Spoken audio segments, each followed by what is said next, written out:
All right, welcome to Social Distillation, the submarine still of the internet, where we attempt to drop the bead and pour white lightning straight onto your brain.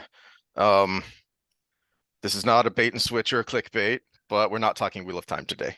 Well, it's going to be Um, in the title. So, yeah, so we're switching up our usual schedule to do Wheel of Time on Thursdays now. yeah, it's two-part. First of all, wheel time's fun and natural. So, the mental energy at the end of the week is a little bit different than at the beginning. hmm And also the way news cycles go. By the time we talk about it on Thursday, it's kind of old news if we talk about some things. So, Well, and a lot of times, so my thought of doing it on Thursday was, well, then we could talk about the news of the week, except I usually don't want to talk about what's trending right now because like to let it marinate for a I want to second. marinate on it. Exactly. I Yeah. mean, that's the whole point of the title of this channel is I want to marinate it on it, and it's really over the weekend after it's been marinating and I have time to think that those thoughts kind of pop up. And but speaking of the weekend, I want to start with something a little more fun but stupid. Um, so I sent you a text Sunday to ask if you were watching. Let's see, I think it was the Cincinnati KC game. Okay, so I appreciated whoever CBS's ref guy is because he had a really good explanation of an incredibly stupid roughing the passer call. And I can't remember which team it was called on. I was trying to find it and I couldn't find a clip of it. Um, because the ref laid out, this is a beautiful form tackle. If this happened in the open field, there would be no question that this is not roughing. This is not a necessary roughness, but because he's in the pocket, this is what the NFL wants you to call. So the DL hit him, and I think it was a Cincinnati defensive lineman hit Mahomes, face mask in the chest, wrapped him up, exactly what they want them to do to stay away from the head and neck area. But since since he released the ball as he was being hit, and he was taken to the ground. As the ref explained, the NFL now wants to see you let go, uh, let up, try and brace yourself was the thing that he said that drove me bananas. Um, because, hey, if you're a 330-pound defensive lineman and you try and brace yourself as you're falling, what's a likely outcome of that, Sam? Are you talking brace yourself by putting your hands out towards the ground? Broken wrists? I mean, how else Yeah. are you going to brace yourself? Uh, and I think it So was what you're saying is the rule that protects the quarterback could very well hurt the defensive person that is hitting him. will hurt the defensive person because it immediately made me think of something. I think this was in the Bills game. Because there was this bizarre injury that at first, watching it in real time, I was going, that looked like a non-contact injury, but he's holding his arm. How did he hurt his shoulder or elbow in a non-contact injury? Mm-hmm. And then when they showed the replay, it was a defensive end bending the edge big time. And as he was going around the tackle, he plants his arm to go around the tackle. And as soon as he planted, it buckled and he grabbed his arm. Yeah, I was noticing this, but on the other end of the ball, uh, for those that have watched, or if you're new, I live near Houston, so Houston Texans are my team. As horrible as that is most times, but we've got a great rookie running back, Damian Pierce, but he does actually give up the ball a little bit too much. And I noticed I was watching him because that's what I do for a living is watch athletes move. Every time he's being brought to the ground, he transfers the ball to one hand and puts a hand down to soften the contact. So it was so prevalent that it almost seems like he's incapable of going down to the ground without trying to absorb the shock with at least one Mm-hmm. arm. So not only is he setting himself for an arm injury, like you're talking about, but now he doesn't have both hands on the ball. So if anybody knows his off-season training, strength and conditioning coach or anything, teach him how to tuck and roll. Do the old judo break falls and stuff with him, because if he can go down with both hands on the ball, he will cough it up. Because the only time he's ever coughed it up is when he puts that hand down and someone hits him from behind. But as you stated, also he's also potentially coming up with a major injury. Yeah, Now, if on you're top putting a of his, hand yeah, down to stay up, that's one thing. But if you're putting a hand down to soften the landing, that's a different thing. because you're coming down with a lot of force. You know, Yeah. your weight plus your momentum, that's a lot of ouch. Yeah. I mean, But for a that 300 and something pound defensive lineman, that's even more. that's what ended Romo's career, is he kept doing that. And he did it one time too many, is he put his arm out and it broke his collarbone. And then that was it, Yeah, because and that's another Prescott came different in. fall. So it's not just the arm coming out, it's this landing here puts that collarbone at risk, puts your rotator cuff at risk. If you're a quarterback, that's no bueno, right? It's just not the most ideal way to land, Hmm. especially in a very chaotic situation like in the middle Yeah. of a football game. But my thing about these calls is what you're describing to me was he released the ball as he was getting hit, right? Hmm. So people expect, oh, well, he should be able to stop and control himself. No, he's tackling a guy with a ball. The fact that it's released there, anybody who says they should be able to do this, someone in their life, just start throwing things at them randomly and see if they react in time. This is Yeah. how fast this stuff goes. The average sport movement is 0.2 seconds. The average muscle contraction is 0.6 seconds. Guess what? You're working faster than the speed of your mind and body at that point. Cognition is 300ths of a second behind anything you do. You're already starting in a deficit. It's science. Yeah. It's measurable that no, you And can't people who doubt think that that fast. statement I just made, look up the computer beating people at rock, paper, scissors. The reason why it can win Oh yeah, you 100% brought of the that up time, before. the reason why Yeah. it can win 100% of the time is they set it to where it actually processed what hand you put down before your mind actually processed what hand you put down. So it was able to do the opposite or the winning hand to that every time Hmm. by 100th of a second. And you lose because it knew your answer. Well, this actually segues into the not as fun stuff, because one one of the many problems in our current age of crap that sucks is we have completely abandoned and ignored the law of unintended consequences. And that's a lot of what is going on with these stupid NFL rules that are turning fans off, as well as causing other injuries, different injuries, because they're so hyper focused on one thing and they say, okay, well, we'll do this to fix that. Well, hold on. You've got a ton of variables happening here that you're not considering. So what else is that going to do? What are going to be the new outcomes here? Well, when we talk about unintended consequences, but we also talk about victimless or victim crimes. And we've kept the argument, this is a little bit more meta on that, is we've kept the argument in a certain space that makes it owners versus players. And I even pushed that further to be front office versus players, because your GM is the one working under the salary Mm-hmm. cap and everything. But realistically, there's a third party. It's the only one that matters, really. It's the fan. Mm-hmm. When the owners gain an advantage over the players, the fans lose. When the players getting an advantage over the owners, the fans lose. And in this situation that we're talking about, the players gain the advantage over the owners being able to provide a good product because it's all about safety. Well, we don't, it's a contact sport. You're going out there, you know, you could get hit. You know how to protect yourself as a quarterback. You practice doing that. You also are trying to take the quarterback out. You practice doing that as a defensive player. You don't want to break his leg or do something, do the old Romanowski and try to armbar somebody in midair, but you want to hit him hard enough that he's looking for you before he throws the next time. That's part of the Mm-hmm. game. If he's looking for you before he throws, that's one more thing he's looking at and not his receivers or his routes. Yeah, and it doesn't have to be a dirty hit to get into his head. Absolutely not. No, just a Uh, hard legal hit. just a hard legal hit. And on a completely semi-related note, but backtracking a second, while you were talking about judo rolls, it made me think, parents, get your kids into grappling or gymnastics.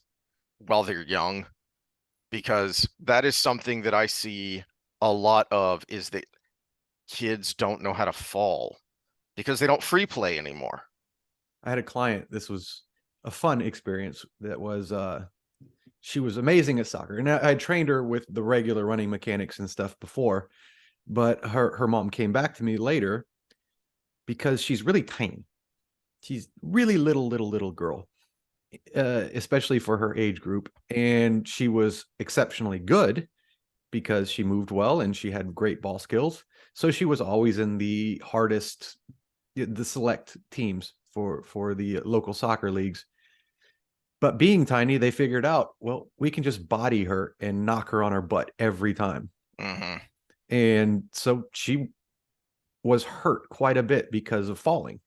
And so mom was like, hey, you used to do all this other stuff. Do you know how to fall? I was like, I know how to fall.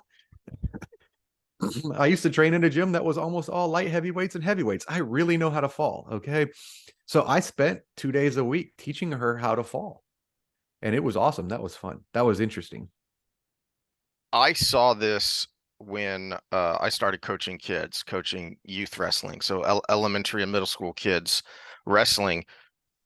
You could tell who were the kids who roughhoused and played in the old-fashioned way that we used to do, and who weren't, because the former kids picked it up a lot faster, and then the other kids had a bigger hill to climb, had a lot to overcome because everything was unnatural.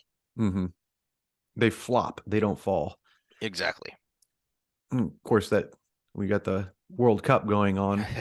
How many years Speaking ago of was it flops, that the Italian team took acting lessons and ended up winning the World Cup? it was a couple back, yeah. A couple, yeah, I I think it was I'd about 10 forgotten years about ago. that. Yeah. Yeah, they were taking stage acting classes during the off season, and there was a lot of yellow cards during that tournament. Uh, so where did you wanted to start with something stupid? Yes. Well, so this is semi-famous news because you kind of have had to have been exposed to anybody who's really followed fitness stuff would probably know who I'm talking about. But there's this guy just recently in the news. I didn't know the name when I heard people talking about it. I said, "Who? What?" And then I saw a clip and I was like, "Okay, I've seen that guy's picture before." Yeah. So this is I brought up WAPO on purpose because of course they made it into a you shouldn't eat meat article by the end, even though their expert sources were saying we should eat everything. But Hmm. uh but this is also the same uh publication that had that lovely Mediterranean diet article that I can't stand. But here's the gist of the story. TikToker Liver King touted raw organ meat diet. And it actually starts off all right. Gives you his real name, what he did, ancestral diet of beef brains, bull testicles, and raw animal livers. Well, that's kind of a giant overview from way on out. But it turns out he was popping pills and taking shots. Quite a few, actually, because I was led onto this with the guy who actually exposed him uh, talking about it, and he listed up all the stuff. And his main thing was, yeah, ancestral. You could think of maybe because of his age and stuff that maybe he could be on TRT and he could justify it and say it would have taken away from his message, but this is something that as we get older we might have to Hmm. do and stuff. But he's like, there's no place for that for Winstrol, or Yeah, because he was on like, and he said PEDs, but anabolic steroids and human growth hormone, right? yeah, and growth hormone binding factors and all kinds of stuff. And he actually apparently had some sort of underlying issue that made it difficult for him to produce growth hormone. And that could have been a fallback had he been honest Hmm. from the beginning. Because, hey, this works for most people. I have this other issue, and my diet has helped with that, but I still Hmm. need a little supplementation. But he didn't. He made a lot of money lying to people. I lied and misled a lot of people. Yes, I've done steroids and I'm on steroids. The admission of steroid use came after another fitness influencer, and there's the link to the video. exposed what he said were private emails in which Johnson described his steroid regimen. And this is a part B of this discussion that I want to go on, because I'm actually, I was listening to him talk, and sometimes there's a story where there's no bad guys. This is a story where there might be all bad guys. Mm. So this is different, but let's stick with the Liver King for now. But this is the cocktail he was doing here. A lot of alls in there, right? Those are all steroids. And then it just goes on to, critics were like, well, we knew all along, which is not the real big story. But one of the points, well, let's talk about diet first. So your thoughts on what this does for the nutrition industry? Okay, stop right there. Now, scroll Yeah. down just a little bit so I can see that bottom paragraph there. Okay, this should, whether you can look at him and say, okay, yeah, there's no way that guy's all natural. He's taking something. Well, just look at what he's doing. He's touting this ancestral diet and then selling supplements. Mm-hmm. Well, they What, actually give an amount here. why would you need a supplement if people are following this diet that you say is magical? It's a con game. Well, It's the marketing. supplements were based on what he's touting. So like, you don't want to go out and True, eat the true. liver and the brains and stuff. So we condensed it down into a supplement. And I've got a visual example here of that because of something I did this last weekend. But where did it say? But that automatically He puts off basically alarm made bells over to me. $100 million was the thing. Yeah, okay. And so we talk about a victimless crime. Well, Mhm, there's 100 million divided by how many supplements or mhm. how much a supplements cost victims in this crime. But I'm going to tout another victim in this crime: professionals like us, because now we're going to be questioned all the time. Now, I'm not as jacked and as shredded as the Liver King, but I'm better than average, better than even most people, better than average. And now everybody's gonna, I have been asked, do you use steroids? And I took it as a compliment, but now it's become a thing where it's like, I'm guilty until proven innocent. Mhm. So I'm about to launch, and this is within the next week here, the Real Fitness stuff. I'm going to try to be somewhat of a public figure. Do I have to keep proving my naturalness Yeah. the whole time? Because that's $250 a pop, by the way, to do these tests. And that's on the low end. If you want to, and imagine, then you're going to get the accusations of, oh, well, you just test when you're off cycle. And so it's going to be a never ending argument. So this is costing everybody that looks pretty good and is very serious in the fitness industry, as well as the people who bought the supplements. Yeah. Uh there's so much to unpack here too of um you've talked back when we first started about what was that documentary, The Social Dilemma? Mm-hmm. And this is a major component to that. And uh a lot of ink is spilt talking about the unachievable, unhealthy beauty standards for women. Well, where's the meme with Barbie and He-Man side by side? Yeah. Yeah. One You don't think? one takes extreme dieting, the other takes drugs. Yeah. And it's not, it's not just for kids. That continues, and it's only being, hyper expanded through social media because you are bombarded with, and that was kind of the point of things like The Social Dilemma or The Creepy Line, is that the the social media companies know this, and they tailor their algorithms to be like a drug. Well, this actually segues us right to the other tab I had on this subject, because there are people near the top of what we do trying to fight the good fight. And he's absolutely correct. And he's actually been calling for this before the news came out. Start I was being about to bring up The Rock. start being honest, people. That's the Uh, thing. the The Rock, John Cena. Look at them because I watched wrestling. I was still watching wrestling back in Anybody those who days. was in the WWE, WWF, Yes, uh, but especially those two because they're so big and they're so big now, literally and figuratively.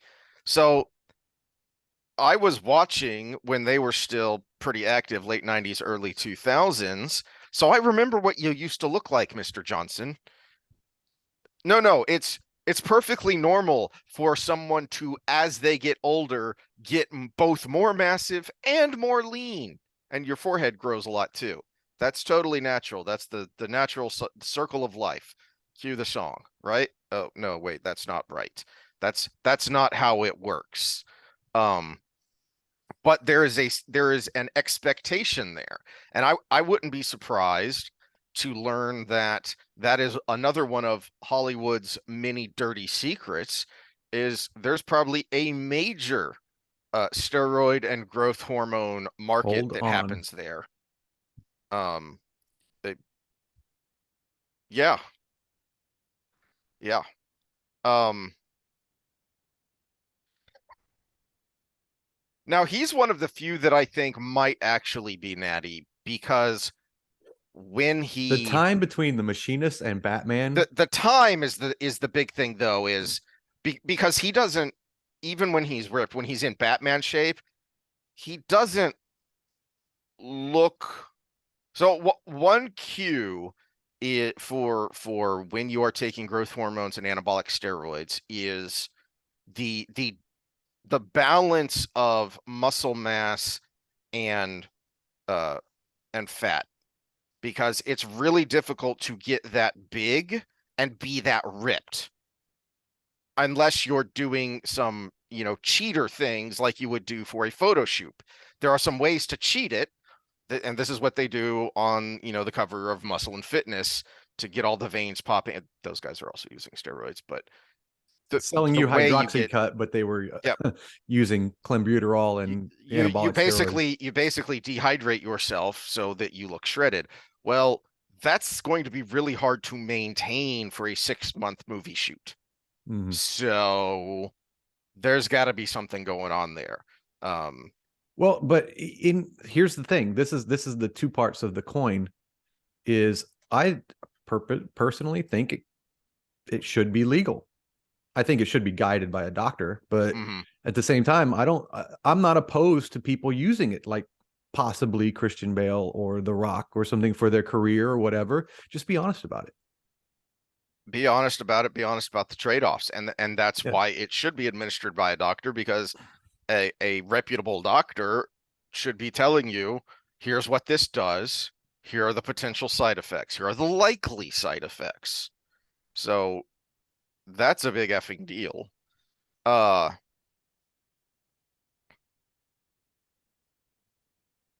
and it matters when you're telling people, yeah, all I do is this. Really, all you do is, you know, skinless chicken breast and broccoli and wild rice. That's all you do to get like that? Because then someone else, Or buy my impressionable, supplement. That's the or key. buy my Yeah, supplement. it's that's the key. Well, but the people who are saying all I do is this are also saying buy my program or buy my magazine or buy my book. But here's another one. Where'd the picture go? There it is. That's Zac Efron, guys. Now, Uh, okay. yeah. Remember when he was skinny and tiny and looked normal? But again, more power to him. He's filling a role who actually was in real life a roided up dude. And if he wants to do that to his body for his acting career, that's his choice. Mm-hmm. Just don't sell me on the image. Mm-hmm. That's a victimless crime. He's furthering his career. I lose nothing but my ticket to the movie if I go watch it, which I actually might because that one looks good. But oh, hold on. Hopefully that sound's not coming through, but there was a pop-up ad on that page. Okay. Okay. No, I didn't hear that. Okay, good. Um, another thing I thought of here talking about this is the FTX scandal. Oh no. Okay, yeah, Now, go with it because I've got to tie in with the Liver King guy to something else. I didn't I didn't mean to go down this rabbit hole. But I've been thinking about it, and thinking about going down this rabbit hole is the more you hear about it, the more you wonder, there's no there, and how did people fall for this unless they wanted to fall for this? Because this looks like a Ponzi and or money laundering scheme that there was never any actual wealth there. It was all numbers on a screen. Um, but a a potential con man was able to sell people on this and get them to invest real money in it that was then lost because there was never a product there. It's like what was they made a documentary about it, about this really like sociopathic chick who sold all these people on this magical biotechnology. I don't know Um, which one you're talking about there. that oh, it had a weird name because it was, this, trendy sounding name. There was a documentary on, I think it was Netflix or Hulu. All these people who should have known better invested money because she was a hot chick and really good at selling. But the concept was stupid. The concept was nonsensical. So I'm going to try and sell you to make a major investment in my company, Sam. And the idea is we have developed and are perfecting a technology that lets you run multiple tests off of the same blood sample. Does that sound possible? I think it would depend on the test because Yeah. some tests uh get rid of the integrity of the Hmm. sample where some don't. Like I could spin it and test for hydration and then remix it back up and then test for other things. But Yeah. yeah, if I have The to insert a chemical into it that puts a marker on something I'm trying to find a value to, then that's probably going to destroy the integrity of the rest of the blood. So that's that's it what she depends was question. selling. Yeah. That's what she was selling, and yet no one ever really looked at the technology to see if what they were claiming was at all possible. And she conned people out of hundreds of millions of dollars to invest in this company that never made anything.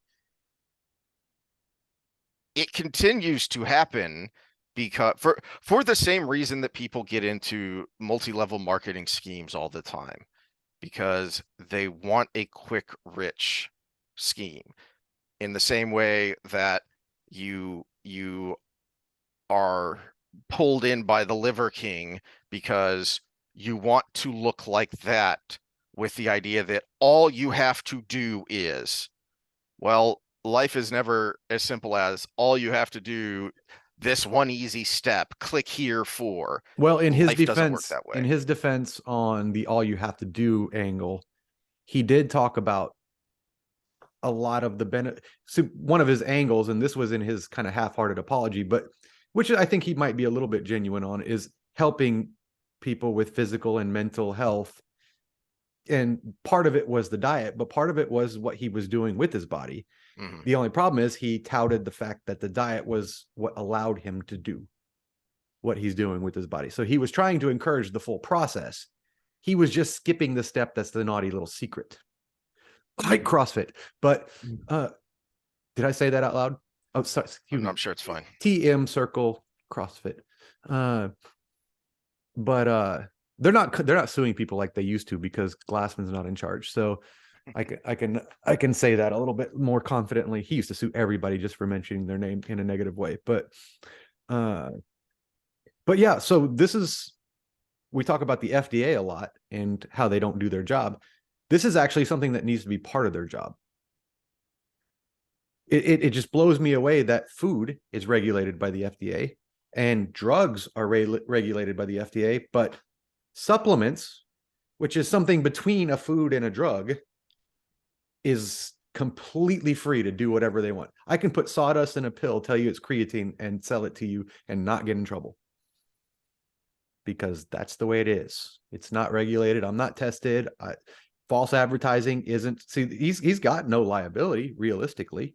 There's no suit against him Mm-hmm. because he didn't break any laws because it's not regulated. This is dried up and ground down kale and spinach. Is it a food or is it a supplement?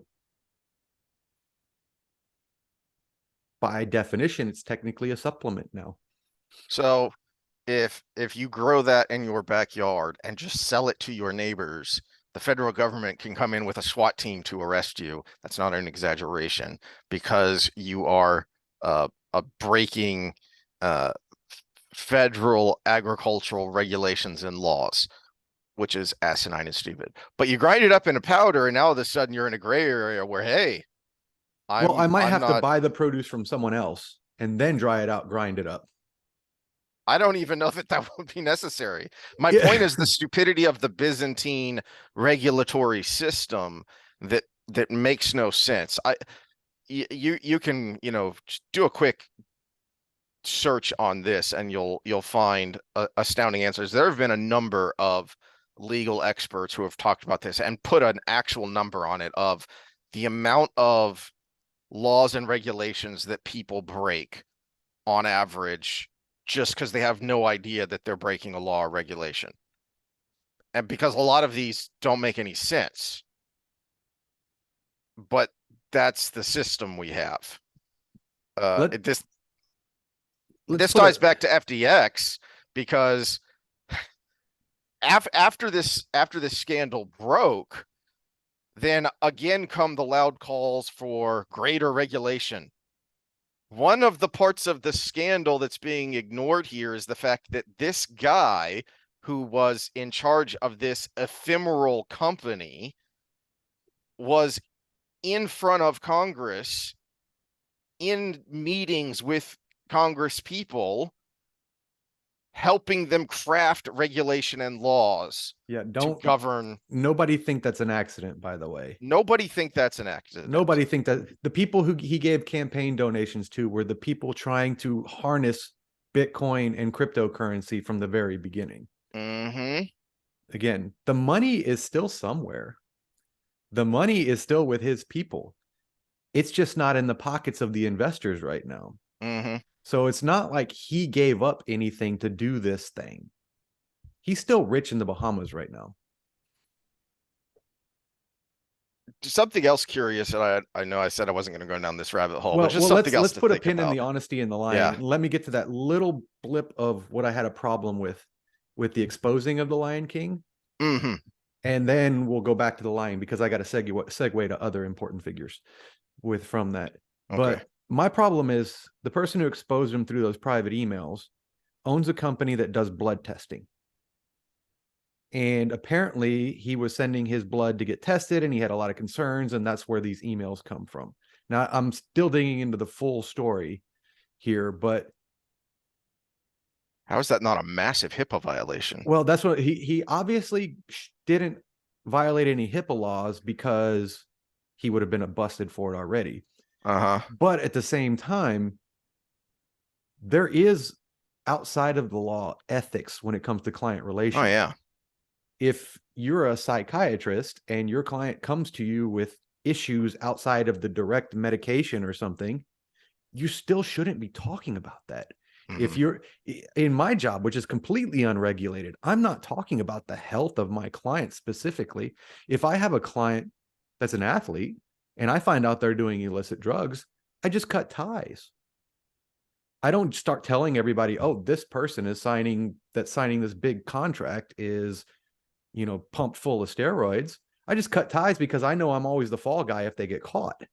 Mm-hmm. So, I'll keep records just in case they try to use me as a fall guy. Of course, I'm not stupid, but at the same time, I'm not, you can't, to be the leak in that, to me, that violates a lot of ethics. And this is where I'm like, well, there possibly is no good guy, although he's being touted as a hero right now, which I also understand. And this is one of those Hmm. huge gray areas because he's a hero to everybody spending money on these supplements. But he did something that's really not ethical to your clientele at all, Yeah. unless I Yeah. find new information. But I haven't come across it yet, so I'm digging. This was like a last minute subject for me. So I don't know. What are your thoughts on that? Because we're also talking about government stuff, and if we get a Mhm. leak from the inside, we pretty much are appreciative if it uncovers something that we need to know.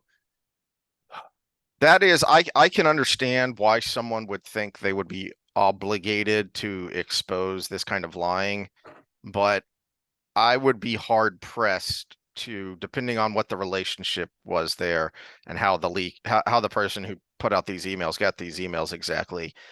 It, unless you have a concern that there's something sketchy about the supplements themselves, not just the sketchiness of how he's selling them, the marketing of them by marketing himself when you know that he's a fraud, that his build is built on lies.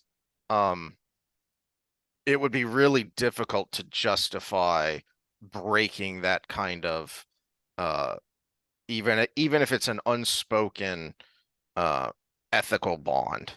It The would be company's really difficult to break the that. company is Merrick Labs, and I'll have to look up the guy who exposed everything. But from what I understand from listening to him talk, so only got his side of the story at this point, even though I still came kind of to the same thoughts, hearing the side of the person that I should be looking sideways at, is that these emails were the Liver King himself trying to get information on what came up in the blood work from him, and concerns he had about his own growth hormone kind of uh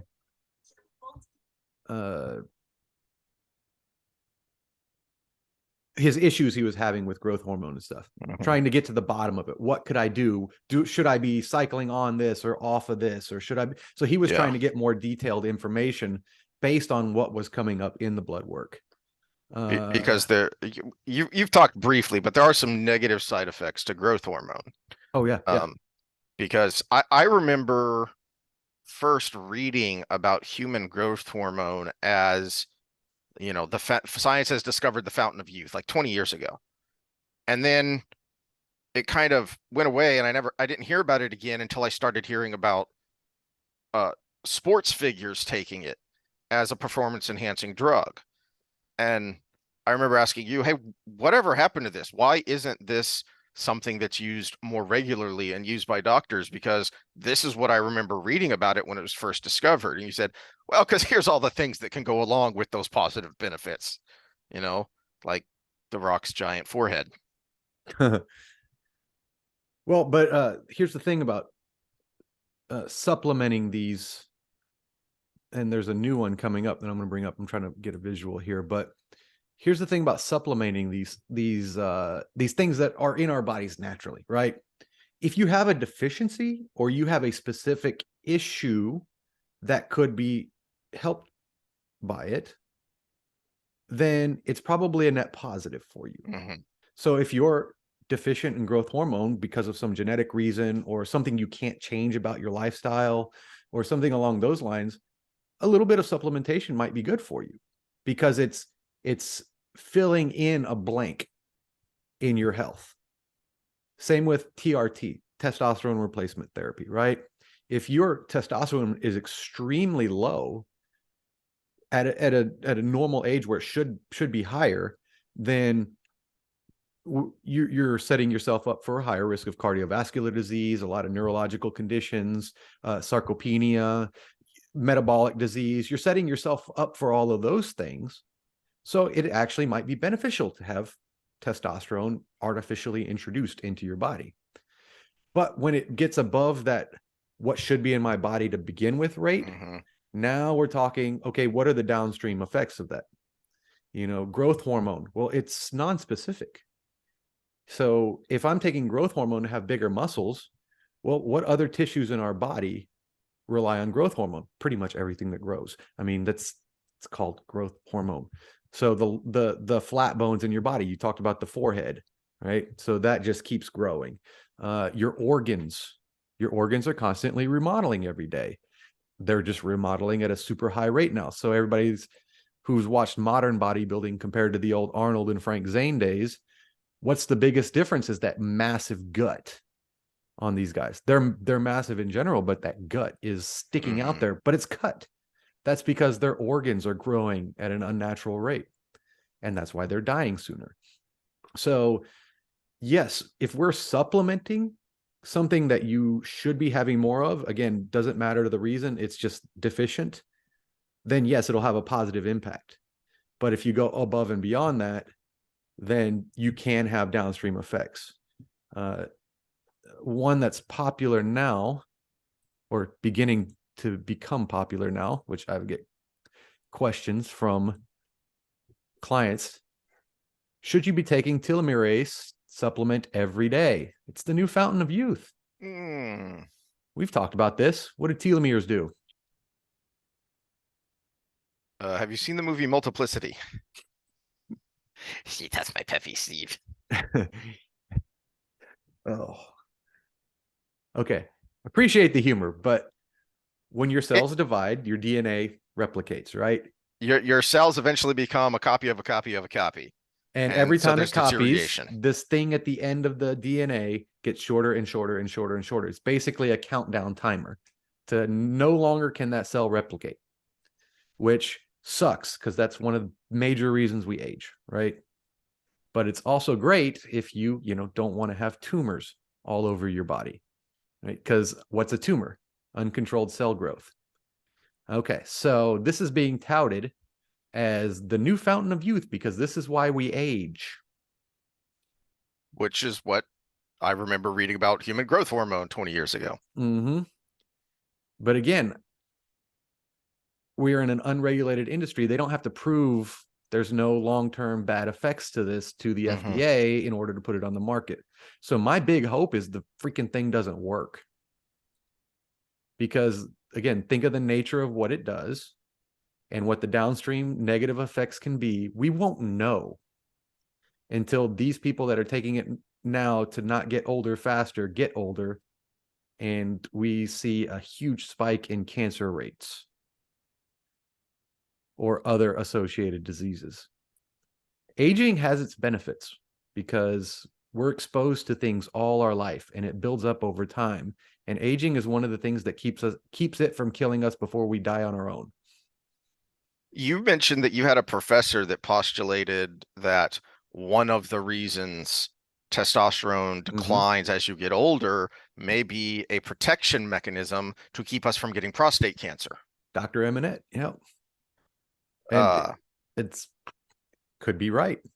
It's not proven. Nobody's really studying it too bad, but at the same time, the mechanisms are there. mhm. Well, and And we do know that uh, hormones in other arenas can. So if you've known anyone who was diagnosed with breast cancer, one of the first things they do is they put you on an estrogen blocker because uh, high degree of estrogen can lead to the out of control growth of cells in the mammary glands, lead to breast cancer. So they Mhm. put you on an estrogen blocker. Probably shouldn't go down that rabbit hole on YouTube. Just just leave it hanging there. Yeah, But no, no, so but what we're saying is things that can be beneficial in excess or at the wrong times could actually be detrimental to your body. And we have to think of these things in the broader scope because none of us want to get older. None of us want to mhm. die. And realistically, if we know we're going to die, we want to be young till we die. The problem is there's certain ways I want to die. Dying of heart failure at 85 years old is not the most horrible thing. But dying of a malignant tumor on the way there really sucks. Especially since we have so many ways of keeping you alive and in misery for so long. But how did we get down that rabbit hole? Oh, who knows? I think I started it talking about the benefits of growth hormone. And because Oh, it you was the unregulated supplement industry. yeah, it was a combination, the unregulated supplement industry and the lack of transparency both for it and for the people selling it. And Mhm. that's really the focus on creating a good guy and a bad guy in this Liver King story is why we try to let things marinate, and why what I started off talking about how I don't necessarily want to talk about what's trending right now. I want to let it marinate because we have this reflexive need to make it a us versus them, this guy versus that guy narrative, and that doesn't help. That Don't get me doesn't that wrong. doesn't I'm gonna use Liver King in the title to get the clickbait, but but at the the same time, real we're trying to point of be we're trying to be reasonable about the it. real point of the story here is the lack of transparency and the fakery that's so easy to perpetuate in social media. You think all of the people you went to high school with are living these great lives and doing more things than you are. Well, that's just what they post. They're not going to post the crap because it's crap. Which is funny because you came to the same conclusion that Chris Williamson with Modern Wisdom did in his covering of this with the guy who leaked everything. He was the interviewer in the video I watched. It was the real point of the story is the kind of person that will come out and blatantly lie on all of these things premeditatively, and how do we defend ourselves against that, and how Mhm. and what's the solution here, and how can someone be like that? And you brought up FTX, great example. That's not where I was going with this. I've got somewhere even better to go with this. Oh, goody. Yes, let me get something ready on my screen here, but I've got a visual aid. We've got this guy. How could anybody go on all of these media sources and just blatantly lie for their own gain? I can't believe it. We believe it with Liver King because he got caught. Let's go here. This is something that Curious where you're going because I had thoughts on this as well. Oh, his deposition. his deposition. I held back from asking because what I was about to ask, I thought, no, let's see if this is where he's going to go. Is how many people know that he was recently deposed for a federal lawsuit? It's not being talked about in the corporate mainstream media. Not at all. Again, none of this is on accident with FTX. It wasn't on accident with Liver King. He knew everything from the beginning, and he knew what he was doing, and he knew exactly that he was doing what he was doing to extort money out of people. Well, This we is probably shouldn't say extort. Swindle is a better word there. swindle, yeah. Let's do a search for this term. I Oh don't goodness. recall. So first, we're going to go through this first statement that comes up here.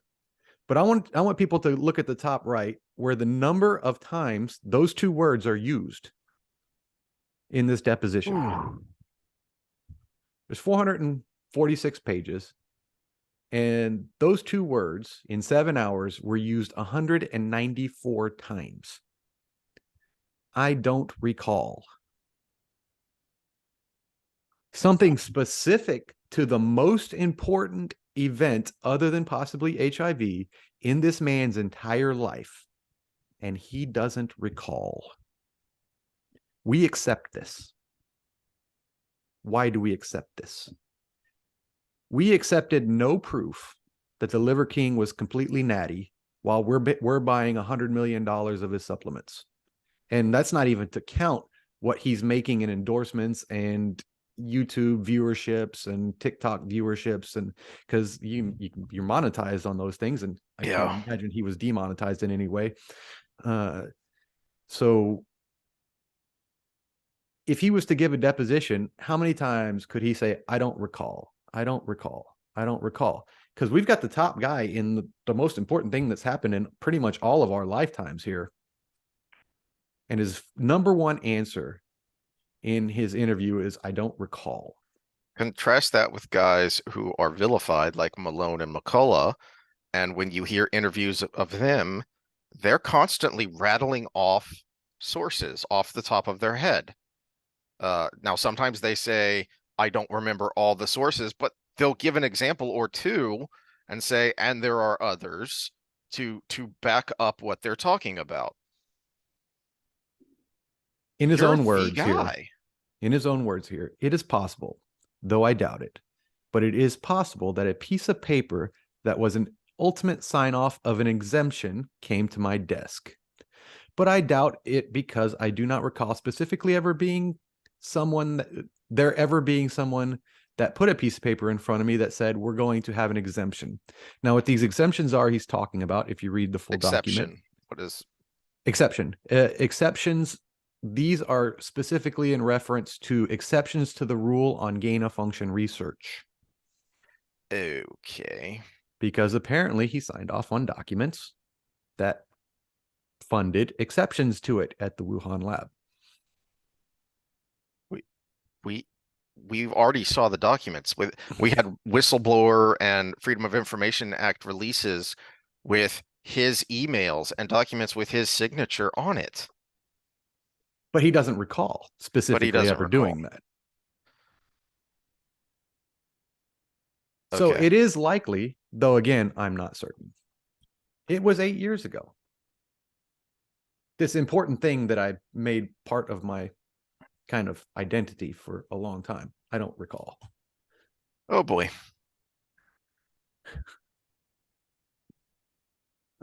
Let's not go through all of those. The other one I want to bring up is, was it BA? Yeah. Barrington. Yeah. Because he had a specific answer about this too.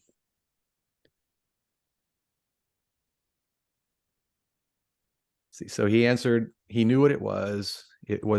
Or I'm familiar with it. It was this. But his answer to why he didn't take it into consideration was something to the extent of, I don't take into account everything that's out there on every subject. And well, if we remember from his email leaks, he specifically targeted it to suppress it. Uh-huh.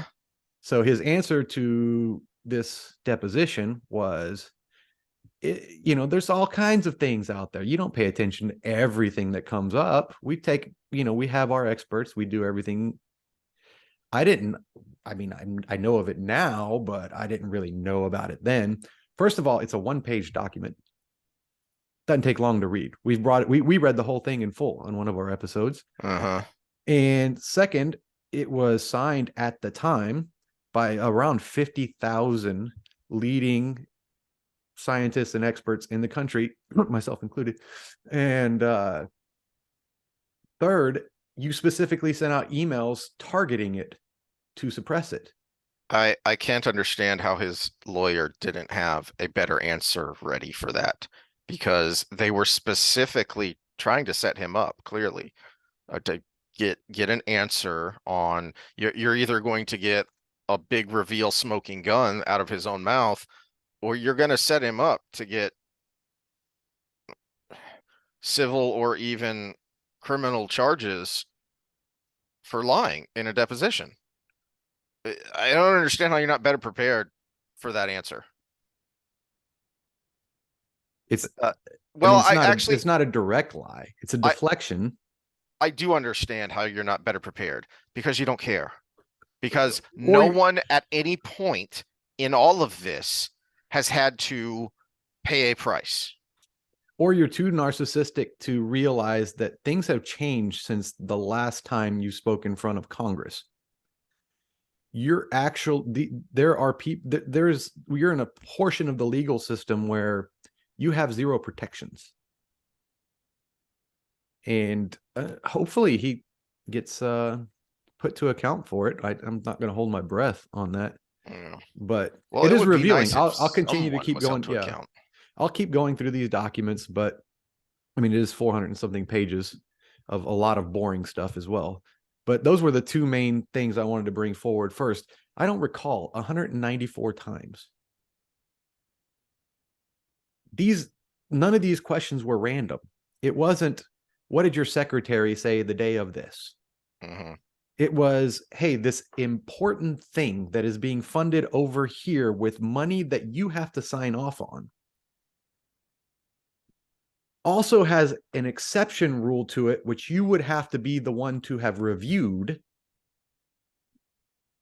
And he says, I don't recall. How many of those cases come across your desk every day? Oy vey.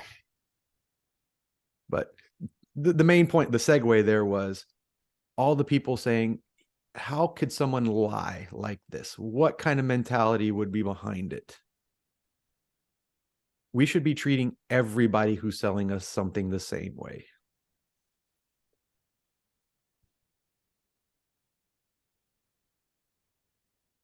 But we'd rather just put on team jerseys and score points. Yeah. Or just take things as they're said, because I don't want to have to spend the time or the mental energy to contest it realistically. Mm-hmm. I'm just going to sit there and do what I'm told, because then I can go to my job every day and keep making my living and have my 2.5 kids. And comfort. We are addicted to our comfort. We've talked about this a little bit in other contexts, is the, you know, poor people nowadays in America right now, you can be poor and you live a better life than J. Rockefeller in the late 1800s. It was a big deal to have running water, and it wasn't that great. Didn't work all the time. Electric lights were brand new and they didn't work all the time. And they were a pain to, we have more comforts, we have more leisure than the richest people in the world just a scant 100 to 120 years ago. Well, we just did, when I was in Europe this last time, we just did the Warwick Castle tour, and the bathroom there for the highest of the highest at Warwick Castle, which was one of the highest of the, kingdoms at the time in the 1300s, there was a big open window with a curtain to block you from your servants, and a stone thing that had a pot in the bottom that you did your business in. And I'm thinking of the winters there and how freaking cold it would have been in that room. Mm-hmm.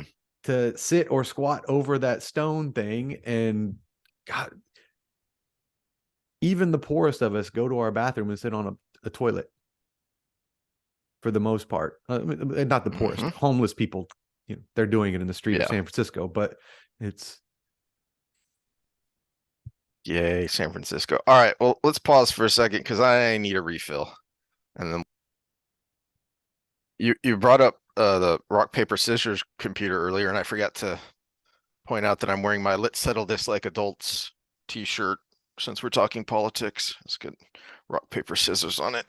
I got one of the most truthful shirts of all time. Yeah. It is true. So all you groupies out there that are forming, hit me up in the DMs. As the kids would say, because we're hip with the kids. Yeah. All right, continuing onward. Okay, so this actually goes along with our theme, because what's the main point of what we're talking about was the fact that people would lie for their own gain, and how could they do that? And we need filtering systems for this, and the best filtering system for this is daylight, right? Is transparency. Remember my issues with a certain woman that accused me of certain things? Not to name her name on the air, but it's the best thing I did was started to just let her talk, because the more she talked, the more ridiculous it got.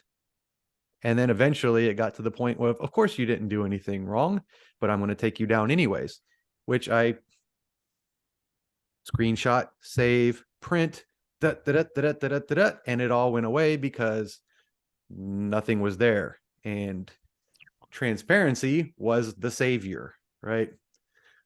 So we get to Twitter and what's going on now with Elon Musk. And again, something we need to marinate a little bit, but we have to jump on relatively quickly just while it's still in the news cycle.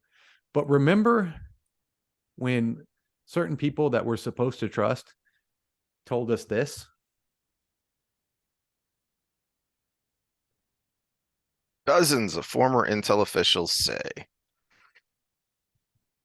And if you dig down in all of these stories, if you dig down far enough, they admit, yeah, none of these 50 had actually seen the laptop. Yeah, but this is the original story from it. This is the one that Mm-hmm. was telling us it doesn't exist. Mm-hmm. This isn't a story about the story. So, Politico 2020, October 19th. Right before the election. Mm-hmm. Amazing how that goes. Well, let's switch to Mr. Journalist Matt Taibbi, the thread, the Twitter files. If you're watching mainstream media, you would not have seen this. But for those that want to be updated, of course, anybody who stumbles upon this channel probably might be at least semi-informed on this in some way, shape, or form. Yeah. But we'll dive deeper into it. It's of course, Musk bought Twitter, and he said he's going to release documents that show pretty much. It's not even I'm going to show this scandal or this. I'm going to let you know what's been happening while I wasn't in charge. Mm-hmm. And so this is the first dump of it. Matt Taibbi's a reporter. If you want to follow him on Twitter, that's his handle there. He's been pretty good. He's been somebody I've been following since really early into this process, before we were even doing the podcast. Because he's independent journalist, does really good work. He speaks really clearly and writes really clearly. So that's always something that's good for me, because I hate these heavy reads where you have to reread it 5 times just to figure out what they're saying. But he was entrusted. Of course, Musk was a big fan of his as well. So he was entrusted with these files to release, and he actually didn't do it right away. This is part of the story that doesn't get out there much. He held on to these documents for 96 hours, called sources that he had in all of these places to corroborate or to debunk some of the things that were put in front of him, to see if he could get the complete picture of it. But it's 21 posts here, and I was actually going through these as they were coming out on that Friday night because I was bored and I don't go out anymore. But what you're about to read is the first installment in a series based upon thousands of internal documents obtained by sources in Twitter. So this will be going on a while, but this is the first part of it. Twitter files is what he labeled it. It's what's going on inside the world's largest and most influential social media platforms. That's something to key on for a second before we move on. So, something to remember is when it comes to the big social media companies, the big tech companies, Twitter is the redheaded stepchild. Even though Facebook is kind of stagnating and becoming more of an older people thing, Meta owns Instagram and a bunch of other stuff. So when you look at users of Meta, when you look at users of Google, which includes YouTube, which is a huge source of information and a big user base, Twitter's down the line when it comes to users and activity, but it is out it, it outkicks its coverage. It's bigger than just its user base because of who does use it. Mm-hmm. That's the Yeah, that's the part because about the influential. the mainstream media, for starters, basically networks their stories on Twitter. And realistically, it just kind of spiderwebs out from there. Because also look at Facebook and Instagram. And look how many of those posts are shared Twitter posts Hmm. or screenshots of Twitter feeds. So realistically, Twitter is where all these, as you see right there, the blue checks, as we've come to call them, the blue checks get on there and propagate information realistically. And it's really hard to go through it. It's really hard to sift through it. But what we had was a series, a sequence of moderation that ended up, as we're going to go forward, being completely skewed in one direction. And what that created was a media echo chamber where Hmm. the news you're getting on the TV or on the radio was actually vetted through Twitter first and then ended up being skewed in one direction and then passed on to you in other media forms, which is why it's so important. But we're getting to what was behind the scenes, and most of these are going to be emails. He goes into the concept what we just talked about. In early conception, Twitter was Hmm. more lived more up to its mission, giving people the power to create and share ideas and information instantly without barriers. Of course, as it progressed over time, more and more people started gaming the system, so they tried to game the gamers, and we ended up with a system that had a kind of a moderation tool. So there's your summary of those. Then requests started coming in from connected actors to delete tweets and basically vet out information. Uh, then, of course, we see here the evidence more to review from the Biden team. The reply would come back, it's handled. So this was all based on contacts inside Twitter. Now, he does bring up that it happened on both sides, but it was all dependent on your contacts. So as we go through, it was all dependent on your contacts, and there were more contacts on Hmm. the Biden side than there were on the Trump side. In fact, there were contacts that were anti-Trump, even if they weren't pro-Biden. So it turned into a one-way street. And then he goes into further evidence, which we get campaign donations from Twitter Hmm. itself and its executives and where they went, and we can blow that one up. Percent to Dems. There you go. There's the skew.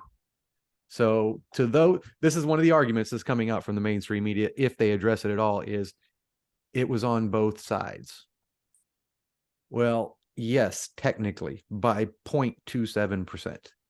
It was on both sides. Hmm. $451. There was, when you get on donor.watch.org, you can find somebody within a couple of miles of your house that gave more money than this multi-billion-dollar organization. Ooh. So yes, it technically was on both sides. That statement is factually correct by Reuters, but it is also, if Reuters did their fact checks like they did on everything else, we would call it mostly wrong, right? So continue on. Because of the resulting slant, decisions become visible in the documents you're about to read. And this is it's this is something that was at the highest levels, except according to this, not Jack Dorsey himself, which to me, we'll go over why I think that's a little bit of bullshit. But Taibbi does like Dorsey, and he's got a little bit of a bias there. So I don't remember when Dorsey stepped aside, though. I don't. He probably may about a have been year ago, okay. I thought it was before year the and a 2020 half. election or No, it was during the after 2020 it was election. after the 2020 election. Okay. Okay. Now, as far as his role, he had been uh he had been pushed out, and then Twitter started to go downhill and they brought him back in. And Yeah, that's right. his role after that, most likely, according to the sources I've looked into, was more of a figurehead role. So he may have had no say in anything that's going on. But I also still don't buy his I don't know Yeah. answer. I didn't know, because you could have just gotten on Twitter and known. Yeah. It's Well, so g- speaking of you knew is what little I have seen of the coverage of this in the wider media. Obviously, the conservative pundits are all over it, but then the corporate mainstream media is just dismissing this as old news. We already knew all this. This is nothing. This is just salaciousness about Hunter Biden's laptop and his emails. No, now we're talking about the story of the story. And the gaslighting here is insane because it's like we never had Zuckerberg on Rogan just, what was that, 6 weeks ago? 6 weeks, 2 months ago, talking about this. It Oh, was yes, somewhere, that's yeah. Meta, not Twitter, but No, but this implies that it happened across the board.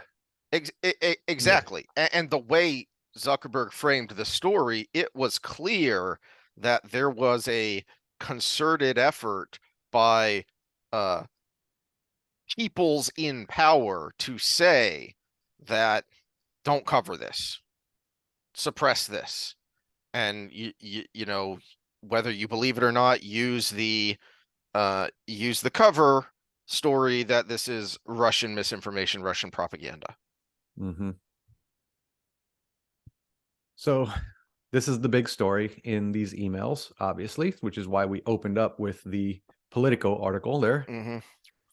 Uh, so we've got proof here that Twitter took extraordinary steps to suppress the story, removing links and posting warnings that it may be unsafe. Even blocked the transmission via direct message, which is huge Mm-hmm. because remember, we were also assured, and this is a meta thing too, which turned out to be something he said in that interview as well, that it's not as encrypted as you think it is, that your private messages are not being monitored. Well, guess what they are? Uh, we know for sure now. Now, all the tinfoil hat people have been saying it for a long time, but they also think they wear a tinfoil hat because they think radio waves are stealing their thoughts anyways. So now we've got hard evidence that it's not a tinfoil hat issue. They have been looking at your direct messages. In fact, You know what, the straw that broke my back when it came to cutting back on my Facebook usage and taking it and Messenger off of my phone was when I was working at the box gym. I would routinely give out my number to prospective clients, to people I was trying to sell training to. And so I would text them. So the only contact with this person I had was in person and then a couple of exchanged texts. All of a sudden, I started getting friend suggestions for those people. The only way you could know that I have had any contact with that person is because that phone number is linked to their Facebook account. And now all of a sudden, when I'm scrolling through Facebook and you're giving me friend recommendations for these people, that means you're looking at my text messages, not even just my DMs in Facebook. You're looking at my text messages. There's no other way for you to suddenly, all of these people are being given to me as friend suggestions. yeah, I don't want to go down that rabbit hole because there's a lot of other good stuff on it, because even phones you're around, because everything's in the air, Uh-huh. realistically, determine what suggestions you get and stuff. Like if you're ever at grandma's house for a significant amount of time and all of a sudden you get depends advertisements on your phones, it's because you were near their phone. Go watch The Creepy Line. I think it's still available if you have a Prime membership on Prime. So go watch The Creepy Line. But the point is, we knew all this stuff. We knew how creepy and invasive tech companies were being for years.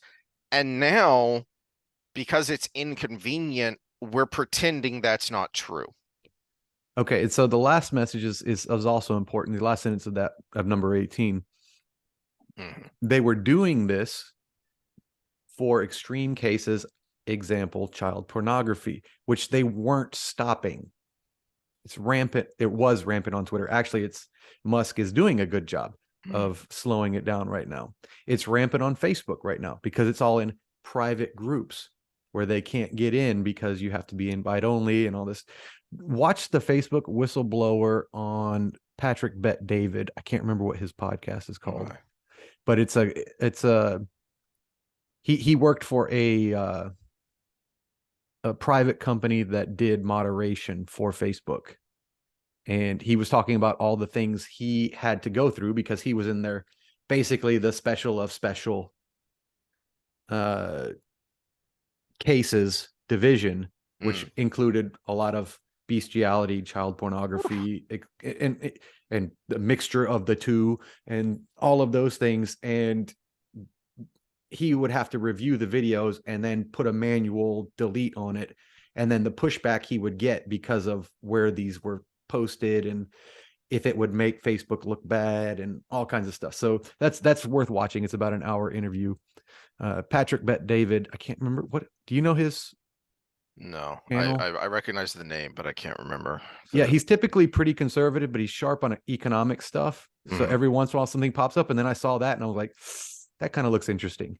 And it was it's very graphic. If That's a anybody, dark rabbit hole. yeah, Yeah. if anybody goes down that, because he actually describes the videos and the horrific stuff he had to watch. Yeah. And for everybody that's watched the Twitter things about their employees with their cush environment, the companies they outsource this to treat their employees like shit. They're Yes. locked in a room. They're not even allowed to take their phones in there because they don't want documentation of how bad Yeah. the facilities are. And it's And not just Twitter, it's all of the big tech companies. It's Apple, it's Google, yeah, it's this one was specifically to Facebook. But I think that same company that this guy worked for did Twitter stuff as well back in the day. hmm But but it's so bad. The working conditions are so bad that not only not only they're in this isolated, horrible, dank, dark room with no cubicles because they want to make sure you're not documenting anything you're watching. Mm. It's so bad that basically, just like in the horror movies, people are going in the bathrooms and writing things on the wall and feces and crazy crap like that. Jeez. It's so bad. So that's again, that's worth a watch just to get a kind of an insight on realistically, with what they were getting paid, I'd call it American slave labor, indentured servitude.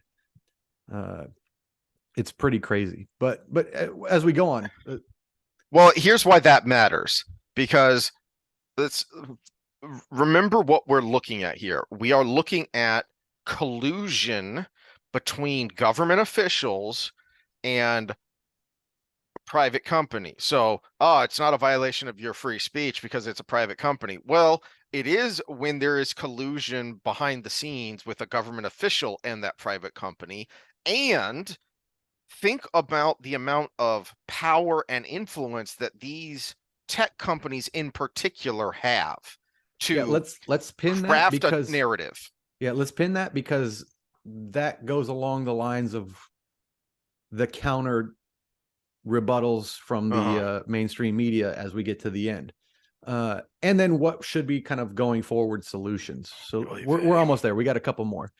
So White House spokesman Kayleigh McEnany, McEnany, I think. McEnany, yeah, you're the conservative. You should know that.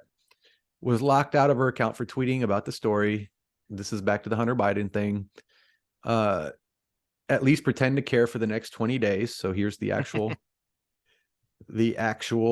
emails here from the inside.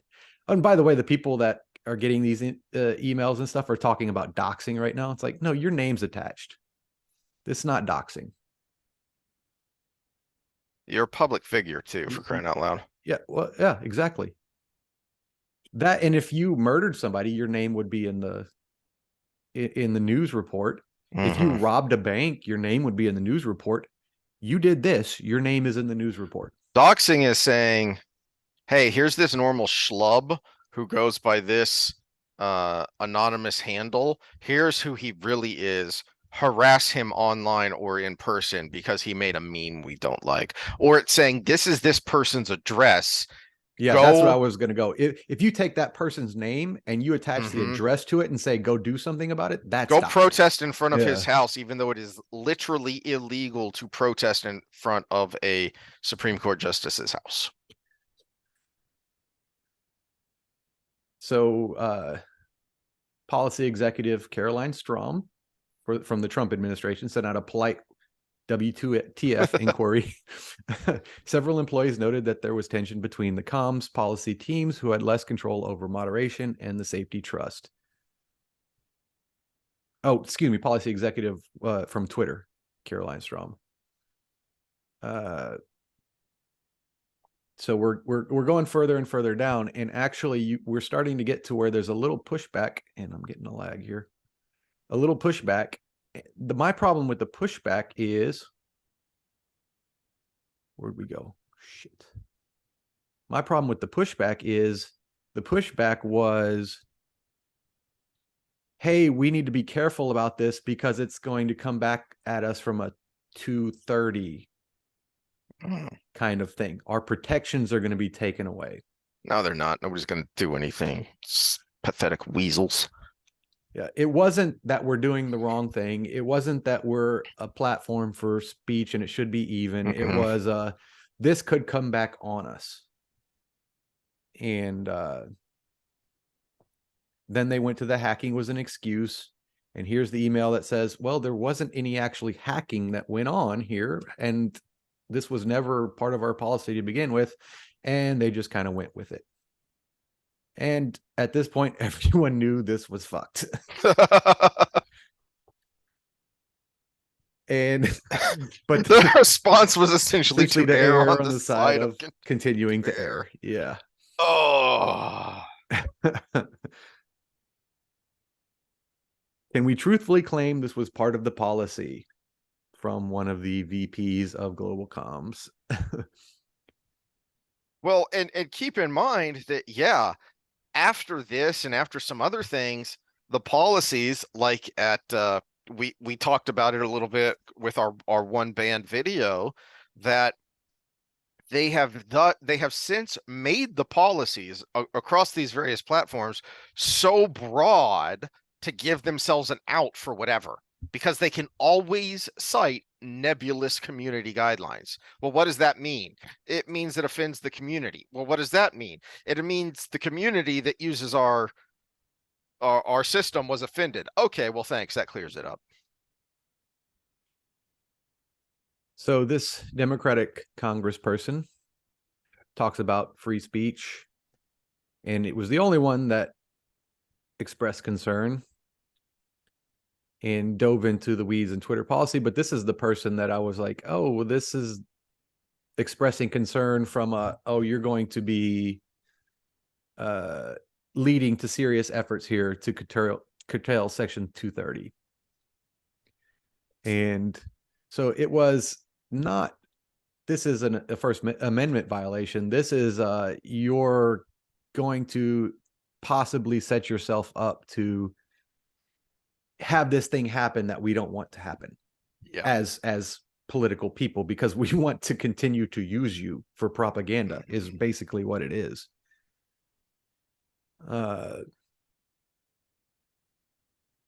Okay, let's pause a second. And as a reminder, what is Section 230 and why does it matter? In a nutshell, Section 230 means that if the mob is discussing a hit over the phone, then the family of the deceased can't sue AT&T because all they do is set up the system by which people communicate. They have no editorial control over that communication.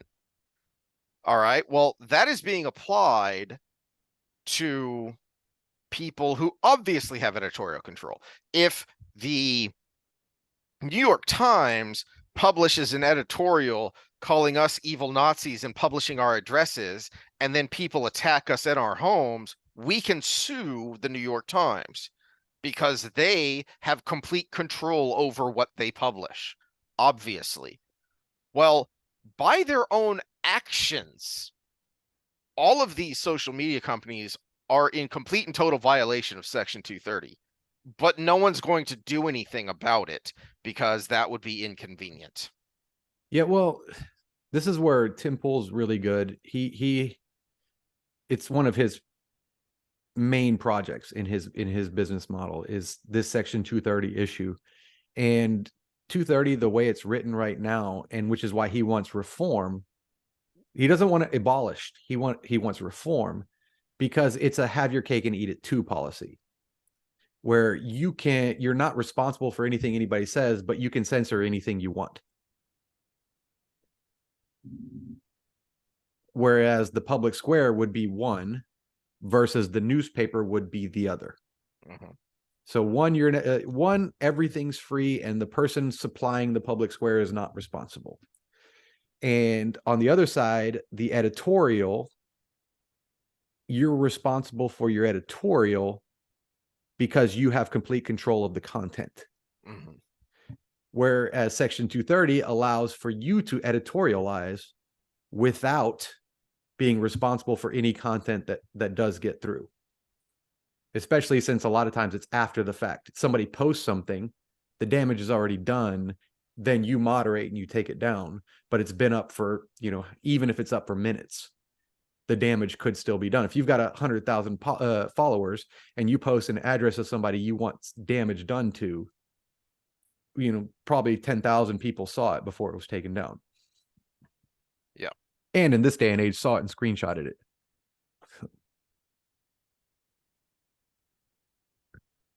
We might have to visit that here again shortly in more detail because we do have a big case going up to the Supreme Court right now, Gonzalez versus Google, that may turn all of this on its head too.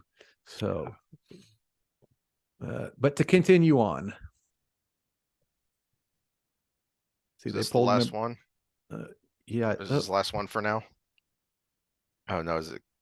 Keep going. Hold on. I think it keeps going.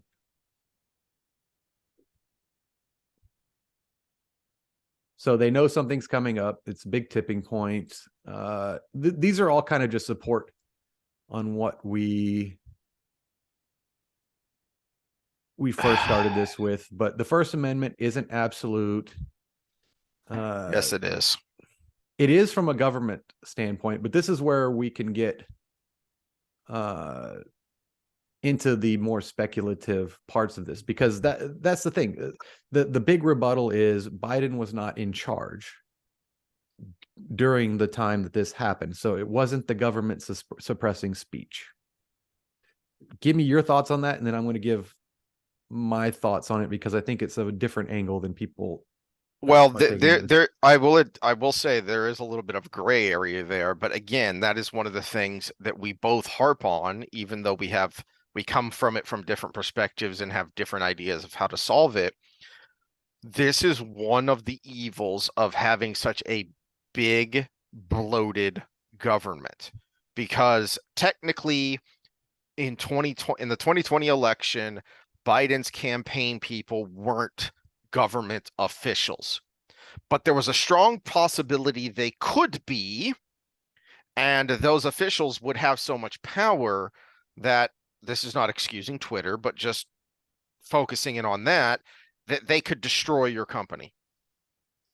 That's a problem, that you can coerce private citizens and private companies into doing something simply by the threat of gaining political power.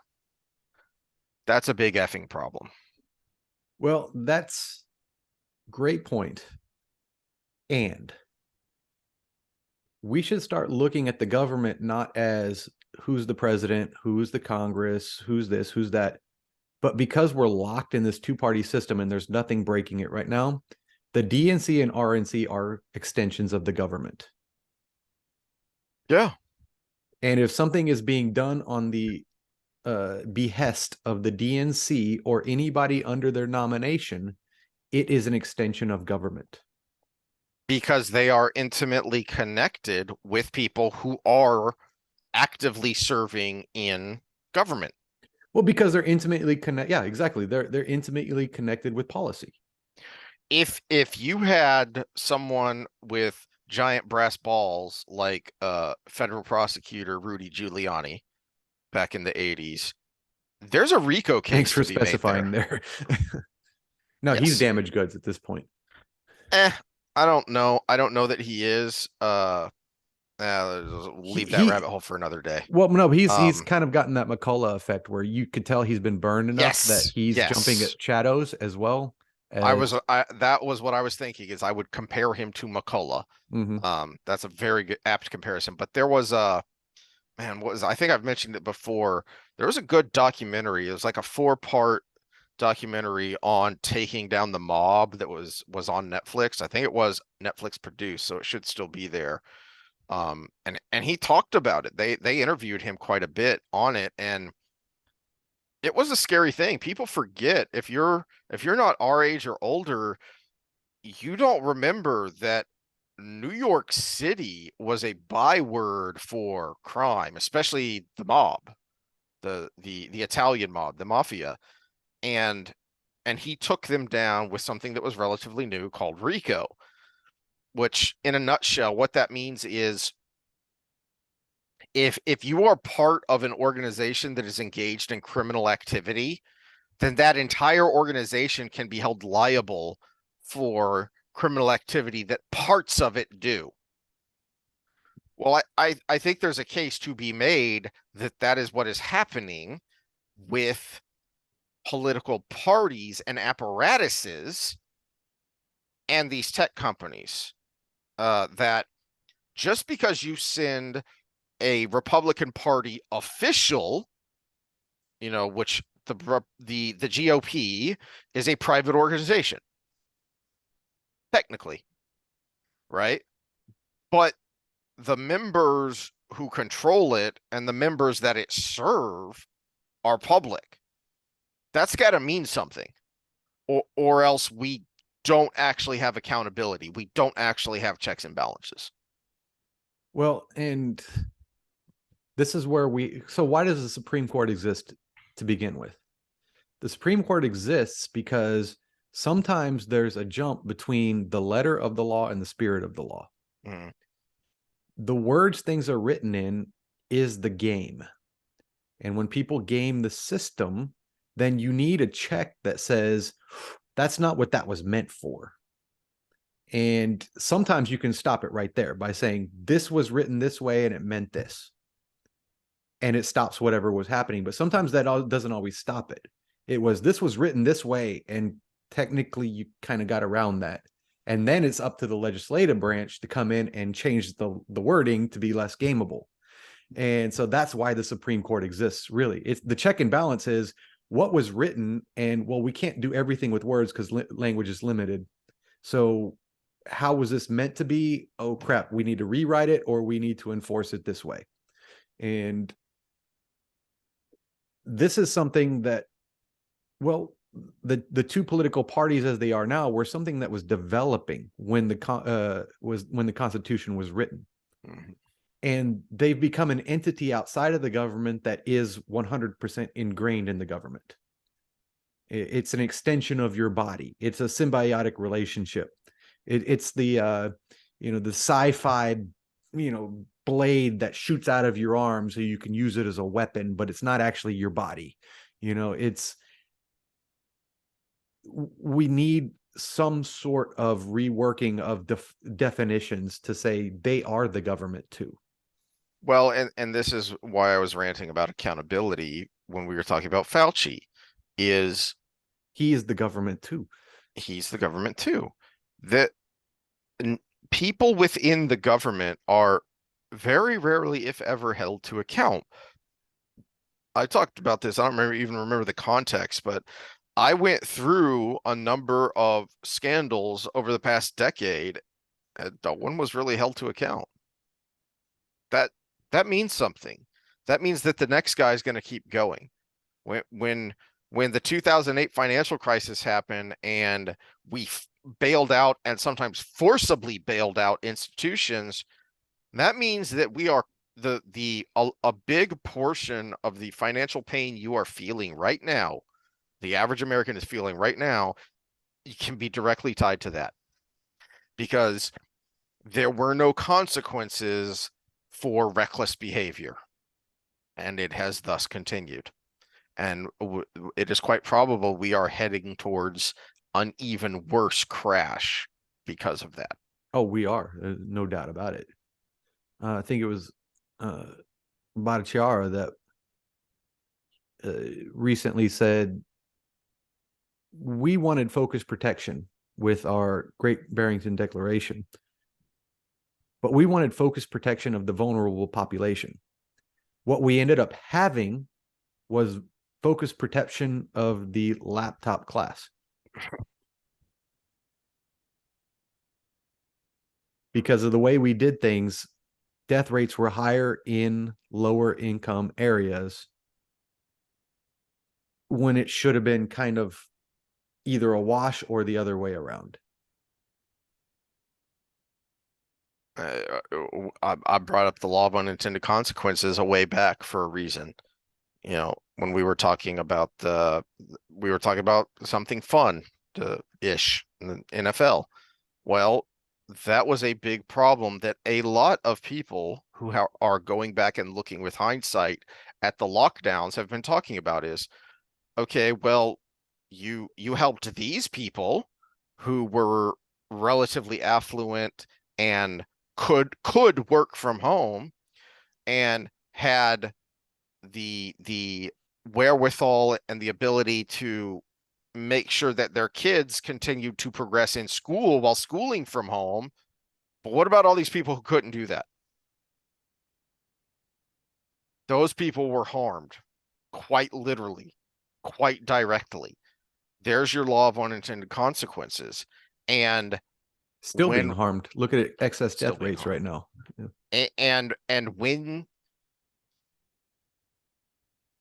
you have people from certain companies going before government bodies and saying, of course we didn't test for protection against transmission. They knew. Some of them were just useful idiots. Some of them weren't. And the ones who weren't need to be held to account or it's going to happen again. And every time you have a cycle like this, the next time is worse if the people that should be made to pay don't pay. That one of the reasons the Great War, the war to end all wars, one of the reasons its sequel was worse was because the people who sparked the Great War weren't really the ones who paid for the Great War. That is why you have what is called a lost generation. That is why you have such disillusionment, such a break. A lot of what comes to be known as modern culture, like the counterculture of the 60s and 70s, that's simply an escalation of what was happening in the 20s. Because the people who sparked the Great War, they weren't the ones who really paid for it. Even people like Kaiser Wilhelm, he was deposed and he lived out his life in exile, but he lived it out in relative luxury. Mm-hmm. He didn't pay a price. I think a big reason that there hasn't been a World War III is because now not enough people paid the price they should have, but in Germany and Japan, the people who started this, they paid a price. The people who committed the atrocities, they paid for it. That matters. Ghislaine Maxwell. I wasn't going to go down that rabbit hole either, but here's an interesting thought. She's kind of, she's in prison. She doesn't like it, but it's better than most of us live our daily lives right now. And again, we have a conviction for a child sex trafficking ring with no purchasers. Curious, isn't it? We have victims, we have the dealer, but we have no clients. How can there be a crime? It's curious, isn't it? Yeah, it's like the death with no body. It's the murder with no body. I was thinking about this a while back when I was ranting about Me Too and what it did to Hollywood, about how it was used by a good number of people as a power grab for women. You remember 5-ish years before that happened, Corey Feldman came out and talked about what happened to him and Corey Haim when they were child actors. They were kids and they were passed around as sex objects between producers and other powerful people in Hollywood. How'd that Me Too movement play out? Curious, isn't it? Mm-hmm. Actually, this is news to me. So yeah, this Wow, you didn't know that. I didn't Okay. know that, but that's of course it puts another feather in the hat of what I've been kind of working on is when it's young boys, no one cares. Okay, it wasn't as long ago as I thought it was. So he came out because of Me Too. Well, This is a story from February of 2020. let's invoke another name that had a negative press response and why he was blackballed from everything, even though he's a dick in so many other ways. Oh yeah. But what got him blacklisted is the scandal. He should have been blacklisted for his anti-Semitic views, for his piece of shit personality, for his trolling, for all of these other things. But he is blacklisted because he's gay, and he says partly because he's gay is because he was abused as a child by Catholic priests. I know exactly who you're talking about too. Because Yeah, he's been in the news again. again. Oh, I don't think we have time to bring that up right Let's not go now. down that rabbit hole, but we've Okay, brought him up so in the before. near future, we're going to talk about Kanye again, Mm. and uh, I've been digging into a whole bunch of cults actually Ooh, because yeah. they've come out of the weeds of connections here. But Kanye is associated with a man right now named Milo Yiannopoulos. And remember, we talked about the Jordan Peterson interview with him, and I talked about it being psychoanalyzing Mm-hmm. on screen. Mm-hmm. I've got to rewatch this because I'm starting to think he was acting. Hmm.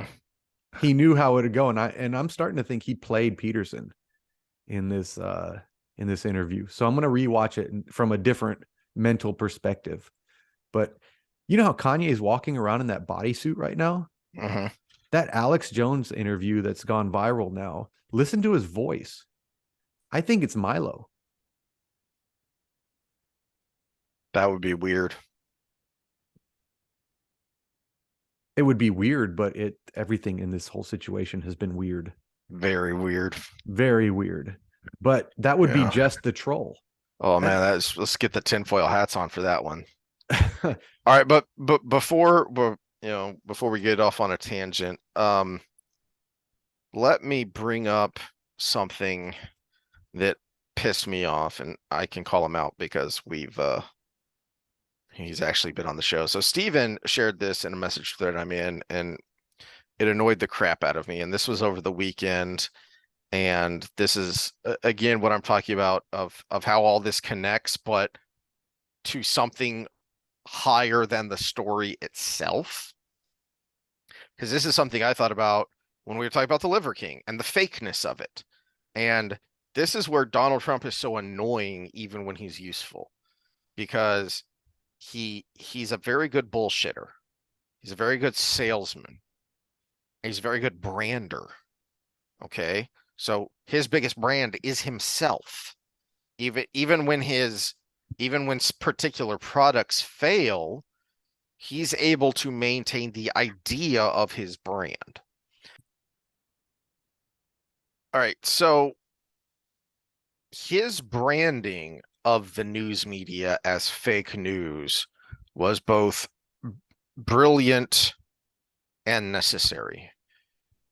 But what is infuriating about Trump, and where so many people on the right need to pull themselves away from the cult of personality, is the problem with it is Trump is such an egomaniac that the context is always about him. The news has been fake news forever. What was necessary and useful was shining a light on just how fake they were and how bad, how blatantly partisan they were becoming more and more over the years. But that's always lost when it comes to news about Trump. So, for instance, this story which pissed me off. So this is Newsweek. Donald Trump's call to terminate Constitution sparks fury. All right, let's set aside for a moment the idea that leftists nowadays give a damn about the Constitution and just go through a couple of things. Shut up. Go through a couple of things here. First off, let me jump down here because you just talked about this. Is it this is in relation to Trump's reply over the Twitter files. And they just brush past the Twitter files in this story because it's all about Trump, because it's got to be, because that's good clicky bait, and we have to destroy Trump if we're on the left, and we have to lionize him if we're on the right. All of you, shut up, please. But that was what sparked his comments, which thus sparked this story, and yet they don't really talk about the Twitter files themselves. Musk had claimed the files would reveal how the social media platform had suppressed a New York Post story about Hunter Biden prior to the 2020 election. This is why I brought up the Facebook thing, because that's some serious gaslighting that we already knew. Even those of us who knew because we have eyeballs and we were looking at it, we knew. And then Zuckerberg admitted it on Rogan. That's why I pointed that out. The gaslighting is extreme here. However, some people described them as a snooze fest that did not bring to light anything that was not already known about the platform's handling of the story. That's just a bald-faced lie, because what was suspected but was not known is that there was direct contact between Twitter and campaign and or government officials. That's a big effing deal. That should be the biggest story since Watergate, because it's bigger and it's worse than Watergate. So there was that, which we've already talked about. But here's the reason why I have a bunch of some other links up here. The former president, who announced in November that he would run again for president, reiterated his baseless claims of widespread fraud in the 2020 election. Blah, blah, blah, blah. I guess Newsweek doesn't read their competitor. Have we already forgotten about the Time story? I guess if you call it fortifying, then it's okay. No, this is where language matters, because they chose very carefully to use the word fraud instead of collusion. They're two different things. Yeah. Well, I would submit that they have the same result. The collusion that happened just on what their story was about, just focusing on the Hunter Biden laptop part of it. That collusion was a fraud, because it was known that this was a real story. This was a potentially impactful story. After the fact, we know, because something like 30% in polls after the fact, something like 30% of Biden voters said that they would not have voted or would have voted for Trump if they had known about the Biden story. They had no idea. And this is where you get the difference between letter of law and spirit of law, right? Because by the letter of the law, those two things are separate. Fraud by Twitter was basically defrauding its users, not fraudulent towards the erection. This is why it connects to where we started, because it's fraud in the sense of what the Liver King was doing, which to your point was ethically fraudulent for sure. No, except he specifically said, "I am not on these things." Yeah, But that's what I mean. So to your Now, if point, someone said on his behalf he was not on those things, then it would be more. but legally speaking, there probably isn't a case to be made for criminal fraud there, but there's certainly ethically he's certainly being ethically fraudulent. Mm-hmm. And yes, that language does matter in that whether anyone is criminally held liable for the things that have happened here, they should certainly be held socially liable. Whether you are in the Sam Harris camp of Biden, Hunter Biden could have literally had bodies in his basement and didn't matter because Trump was that bad. It should still matter if the bedrock of our governmental system, which is we the people, uh, elect democratically the people to represent us, it should still matter whether or not that is reliable.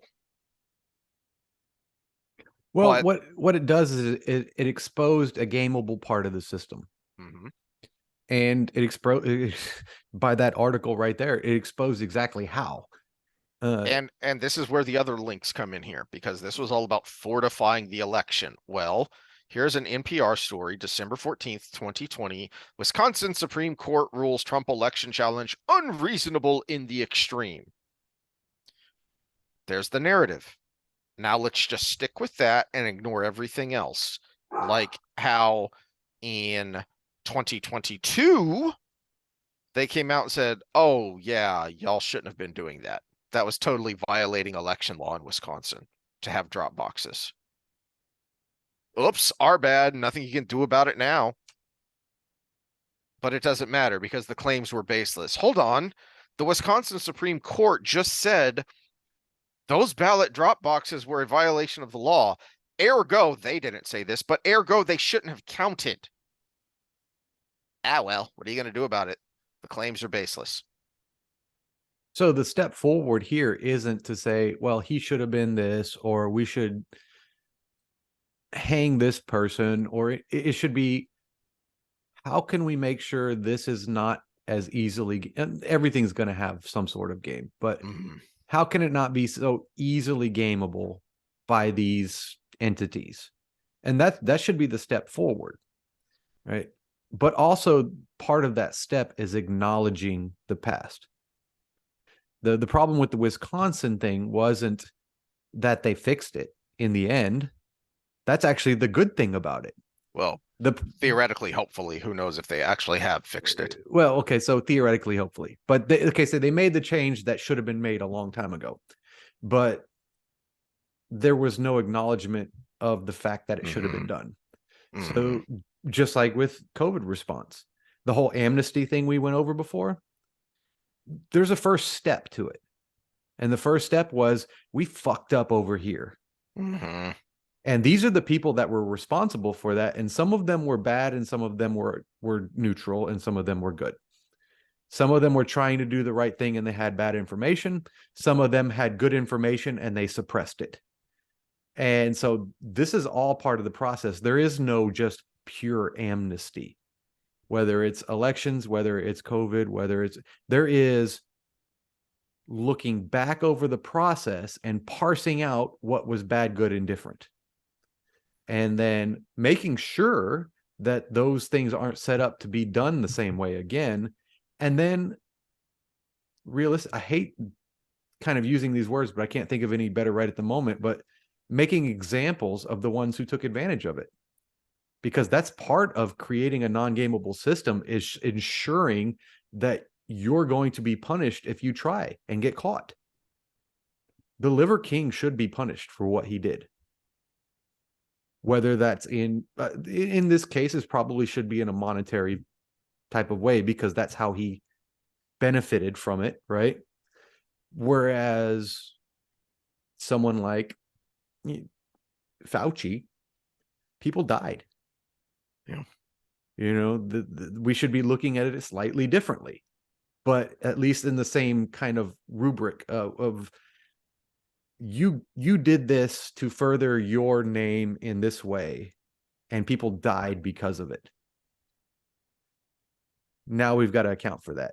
With the Liver King, you did this to sell lots of supplements. and you lied. So therefore, you should be responsible for this amount of monetary gain that you made by it. Hell, we just made an example of somebody for another reason. Alex Jones. What is it? $2.5 trillion the number's up to now? Something ridiculous. Yeah. Something ridiculous that nobody can. I mean, our government can't even pay that. That's why we're in debt. It's something ridiculous because he made false claims about an event that hurt people's feelings. It's not to discount their feelings. It's the fact that what we're doing legally to this person is ridiculous Compared to people who someone aren't who being held actually accountable. caused. Yeah. Mhm. Yeah. So they're putting a monetary price to these people's feelings, where we actually have a case with the Liver King where we have a monetary amount. He benefited this much from this lie. Mhm. Well, that's pretty cut and dry. We might, have a hearing about the details of how much is because he was a good personality on screen versus his enhanced physique and everything. But at the same time, we know we at least know the top cap to the monetary amount because it's how much he made. Yeah. Yeah. We'll see if anything actually happens. So There might be a class action civil, but other than that, I don't see anything. yep. Yep. All right. Well, did you have anything else, or did you want to wrap it up here, or do you want me to take a sharp 90-degree turn? How long is the 90-degree turn going to take? It's about boobies. Oh, I'm It's always about your good. shirt. Okay. So something I thought about that I thought we might want to address, clean up a little bit from our Wednesday church service talk, Why are because we cleaning off their boobies? uh, we were looking at other things, but it is important to recognize that a lot of people do get hung up on the gender dynamic of the Garden of Eden story. Well, man, there's good reason for that. You shared an amusing meme that made us chuckle. Well, that was making Eve the butt of the joke. There are plenty of jokes and memes that could make Adam the butt of the joke. That's the point of the story outside of the theological, is it says a lot about human nature. So something interesting to me that I didn't bring up because we were, like I said, we were focused on other parts of the story, is, and Dennis Prager goes into this for several pages in his Genesis book, is look at what it took to convince Eve. That a lot of people get hung up on, oh, this is sexist and misogynist because Eve is the bad guy in the story. Really? Look at all the steps the serpent has to go through to convince Eve to eat of the fruit of the tree of knowledge of good and evil, even though she's been told she's not supposed to. What does it take for Adam to eat the fruit? All it takes is the naked lady saying, here, eat this. And he does. And something else to consider when it comes to the who's really to blame and is this misogynist because it's all about Eve. Something else that Prager points out is that consider that so far as the text goes, we never see God addressing Eve directly. He talks to Adam directly about the tree of life and the tree of knowledge of good and evil in the garden. And then he makes Eve. And so far as we know, Adam's the one who relates the instructions to Eve. Eve isn't told directly. So Adam's the one who should know better because he literally heard it from God directly. And yet naked lady says, here, eat this, and he does. Well, and if we go on to we'll stay pretty overview on this because we're gonna have whole discussions on it. But if we go by the progression of just the progression of humanity and kind of an overview that was brought up from later historians into a very viable book for social interaction, it actually makes sense that the woman is the spark to the transition from wild to civilized. Mm-hmm. Because as we talked about from that last little passage of uh, you will bear the burden and men Mm-hmm. will rule over you. The reason why is because they have the repercussions of reproduction. So let's look at something as simple as modesty. It won't take much to make the observation that my boobies being out in the open causes men to want me sexually more. Mm-hmm. That's not a big leap. And, and realistically, if we talk of these things in terms of going from a tropical to a temperate climate, did clothes come around because of modesty, or did modesty come around because of clothes? You don't notice you're turned on by something you see all day, every day. But if all of a sudden everybody's clothed and then a removal of that clothing brings about a feeling, people start to notice that. So, which came first, the chicken or the egg? Did we become modest and put clothes on? Or did we start having to wear clothes because we moved to a more temperate environment? Mm. And all of a sudden, the contrast was visible. Again, you grow up in it and everybody's unclothed. You don't get a spike in hormones by seeing the thing you see all the time. Whereas all of a sudden people are wearing tops and jackets and furs and whatever the progression was as we went to a cooler environment. And then you got inside the tent and someone took off their jacket, some boobies were exposed, maybe a little nip here and there, and things started coming up. And now I've got to sit and wait for everyone else to leave class while I pretend to shuffle my papers because I need a second before I can stand up. Well, except if it was just like a sweat tent environment, everybody saw why you were.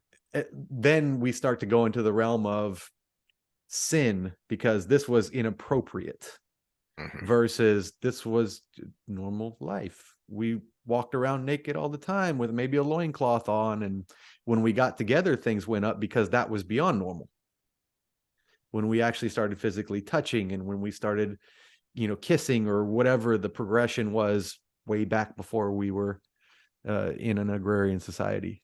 I was thinking about this back when you said you had thoughts on sexy time with Sam time, that about the differences between men and women. So think about what you just said about the kissing and touching and the whole idea of bases that comes from guys. That's our conception of, all right, these are the markers of progression that, you know, and there's slight differences, but you're working your way to home, which is and for women it is completely different. And this is something that unless you're in a long-term relationship, especially if you're married, you definitely will pick up on this even if you don't think about it consciously. So you can see numbers like what's his face, the big bald guy with the mustache, Dr. Phil. No. He's talked about this, that you can put a number to arousal to climax, how long that takes for men versus women, except that number is somewhat misleading. And I don't remember what sparked this thought, but for women, foreplay, for guys, foreplay is getting physical. For women, foreplay can be the whole day. That you spending time with her, doing stuff with her, that puts her in the mood because we're different. Well, it's not something as ephemeral as just saying we're different. It's why are we different? Yes. Why are Yes. we different? Because getting physical means I'm going to plant my seed. Getting physical for the female is I finally made the decision that he can plant his seed in me. Because Big he has difference. committed with his time. Mm-hmm. Uh, which is he will commit to his time after this happens. yes. And so that's the big difference. Now, again, we've technologically hacked the system, which is, I think, ultimately where some of this conversation is going to go by the end. Is, again, if we stick to the thesis of this is a progression of humanity and teachings that go along with how to properly go through life in this societal progression we get, well, we've entered a new progression with this day and age.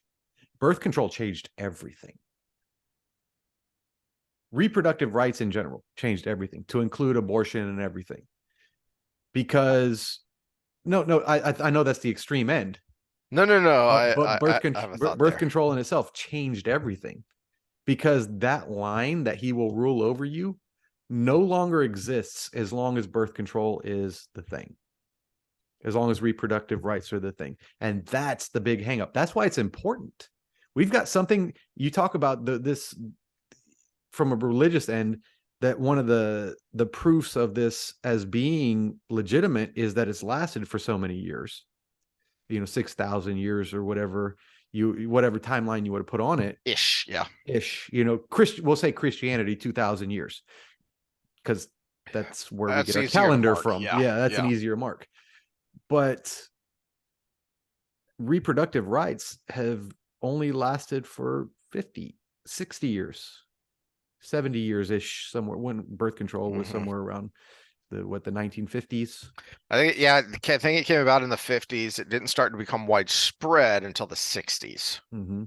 And so we've got an ideal that has existed since Genesis that has actually become somewhat obsolete in at least a major part of it in the last 50 Well, years. there's the problem, and this is actually what you kind of teased a few episodes ago when you talked about stuff you wanted to talk about on Sexy Time, is the lie that has been told to women, because we've partially hacked the system. We haven't changed human nature. We've just changed the physical mechanism. We've just tweaked the physical mechanism. And it's important to note, and that was kind of an eye-opening moment to me when I read that of what Prager had to say about the expulsion from the garden, is we think about the curse of Adam and Eve, but they weren't actually cursed. The serpent was cursed. When God is talking to Adam and Eve about what is going to happen now, he's simply stating what is. He is simply stating, or if you don't believe in a divine being, the Bible parable, the Bible story, is simply making a comment on a fact of human nature. Now you can preempt the physical consequences of that human nature, but we are objectively, observably, psychologically still bound to varying degrees to that nature. Well, and this is where we're going to agree and disagree, because I agree with you on the fact, even if we take both of our major hypotheses of the process of where it actually begins from, of whether mine's an observational thing over time versus yours is actually a creation story, is that the disconnect now is based on that.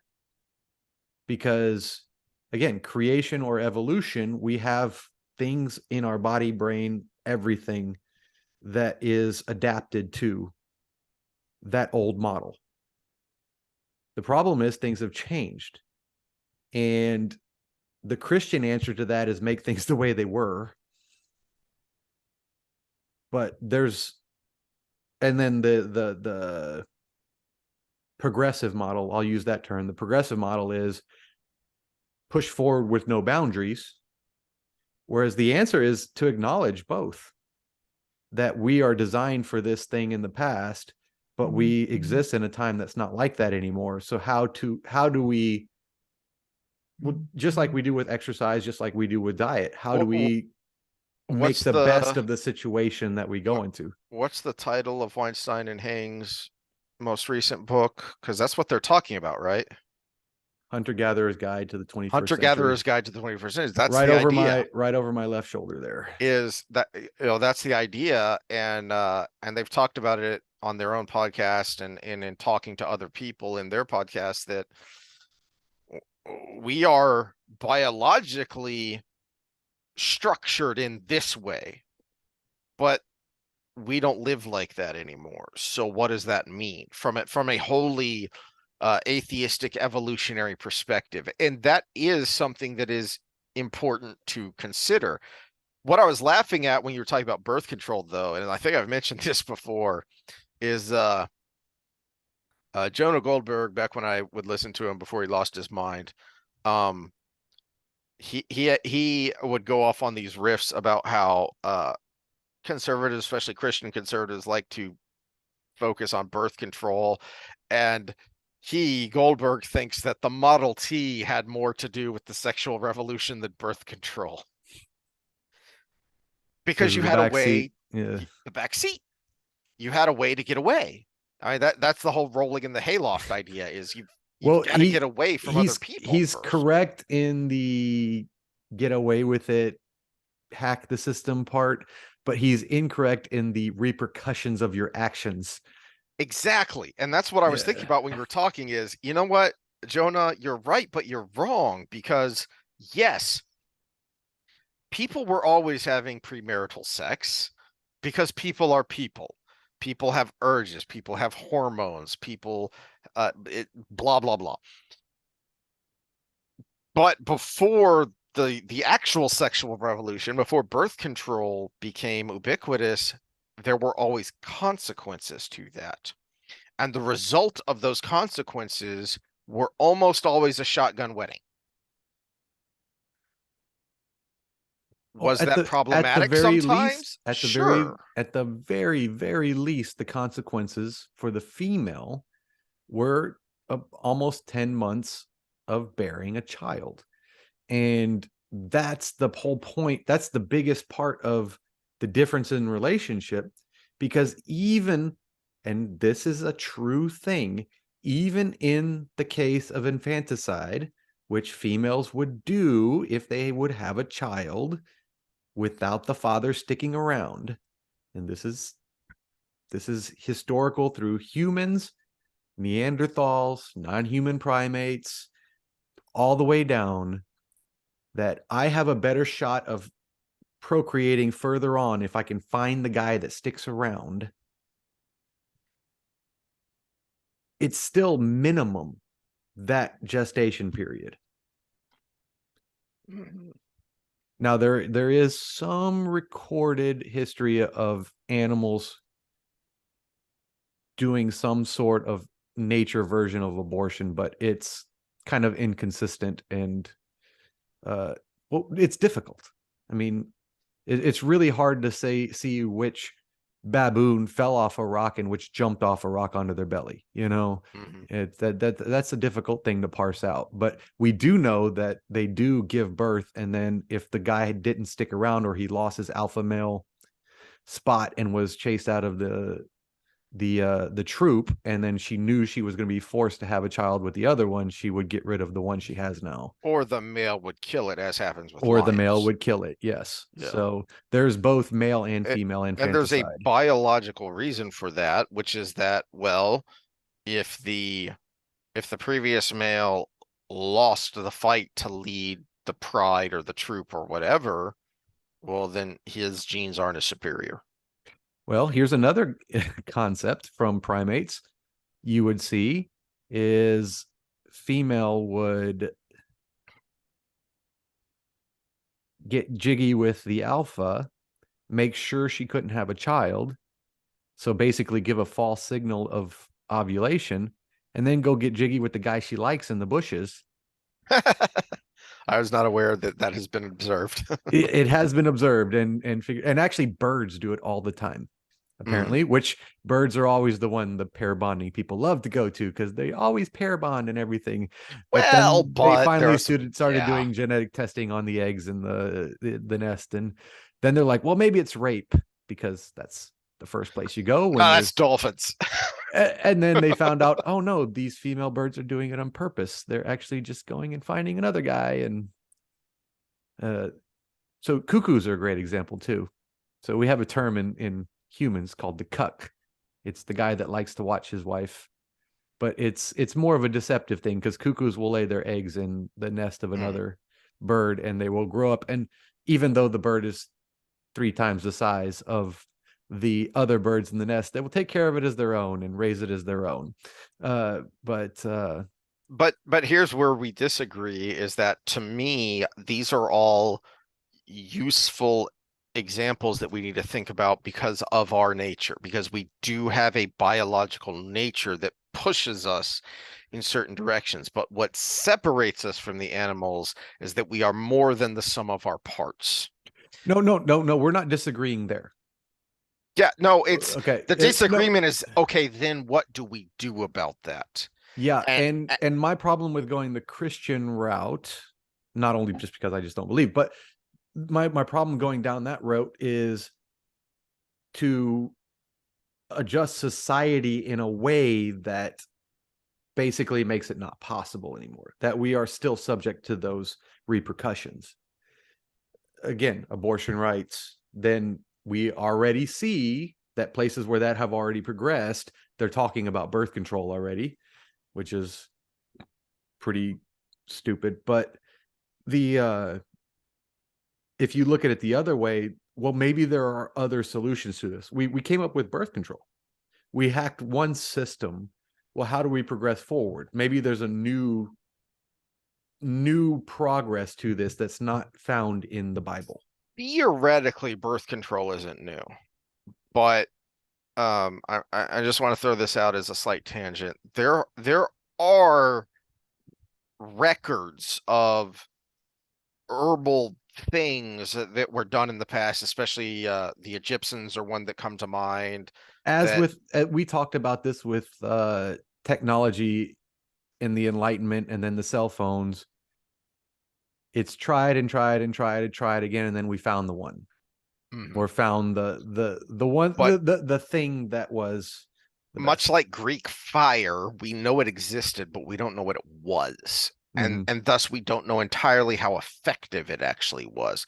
But this wasn't a new concept, is the real point of that which story. which which just tells you women were trying to get out of this bargain from the beginning. But Women and men both. No, yeah, and that was the point of where I started here about going back to the Garden of Eden and the memes and the jokes and the stories is it's both. It's and so when Adam and Eve are expelled from the garden, you can't disconnect that from what happened earlier in the story with the serpent going through 3 different levels of how to convince Eve to eat the fruit, and the naked woman just saying, "Hey, eat this," and he does it. There's a connection there. When you look at the reality of what would happen outside of the garden for man, for Adam, it was a physical toll that he would have to pay. For woman, there was both a physical and a psychological toll that she would have to pay because that's our nature, which again is reflected in the fall. I don't like that because that's not in the text. That's something that's added later. It's not the fall of man. It's just humanity. It just is what it is. So random aside, but the point about the Model well, T if you and take it birth literally, control. it's a fall of man. If you take it eh, metaphorically, it's how we've been talking about it. Exactly. That's a good point.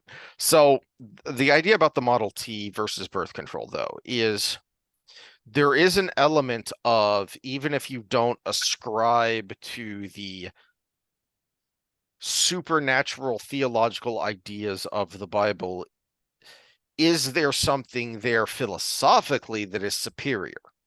Because between the Model T and birth control, you had a lot of shotgun weddings. Well, did that lead to better or worse outcomes? I would contend that it led to better outcomes because the man was tied to the woman, which means the woman was supported. and the child was supported, and the man was civilized. Well, it depends on who you ask, because at that On point, the whole, yeah, at that point, it became a perpetual barefoot and pregnant in the kitchen situation for the woman. Uh, Again, depends on who you ask. but she had a kitchen, and she had a provider, and she had a protector. So on the whole, and especially when you consider the uh the physical realities of the time, it was still a better outcome than what we have now. And I just did a quick search for this, and what's funny to me is, why are women happier than ever? And how to feel better. This is from 2011. This one's from 2009. This one is again from 2011. And then I brought up the Federalist just for giggles. Four feminist lies that are making women miserable. And this is from 2019. And it has, statistics and studies and blah, blah, blah. The point is, are these ideas of, and I'm curious about the book over your left shoulder there, I may steal it the next time I'm down there, The is weird. no, the hunter-gatherer's Okay. guide is what do the atheistic evolutionary biologists have to say about this? Because kind of the point of the last story from the conservative pundit side was what you were saying is you have a problem with both sides because the ultra conservative is, let's go back to the Judeo-Christian values. That's what we have to do. And on the other end, you have there are no rules. We can do whatever we want. Okay, well, those don't work. Mm-hmm. There are going to be problems either way. So, I mean, it's in the middle somewhere. Is it right in the middle? Is it more to one side than the other? I mean, but it's not on either end. Well, it's just like I would say I am politically. I don't ascribe to either political party, Mm-hmm. because if you ask me about one thing, I would probably shift to the red side. Economics, I would probably Mm-hmm. shift right. But if you ask me about social issues, I'd probably shift a little left. So if you ask me about how COVID turned out, I'd probably shift right. If you ask me about, I don't know,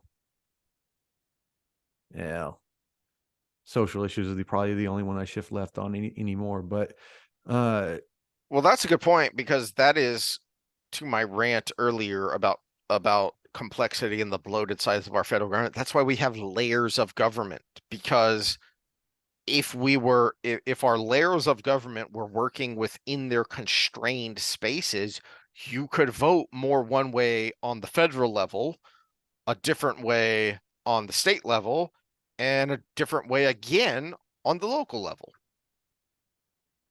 yeah, I had thoughts on this, uh, and we're going long, so I'm going to be really Mm, vague on this. But it's almost like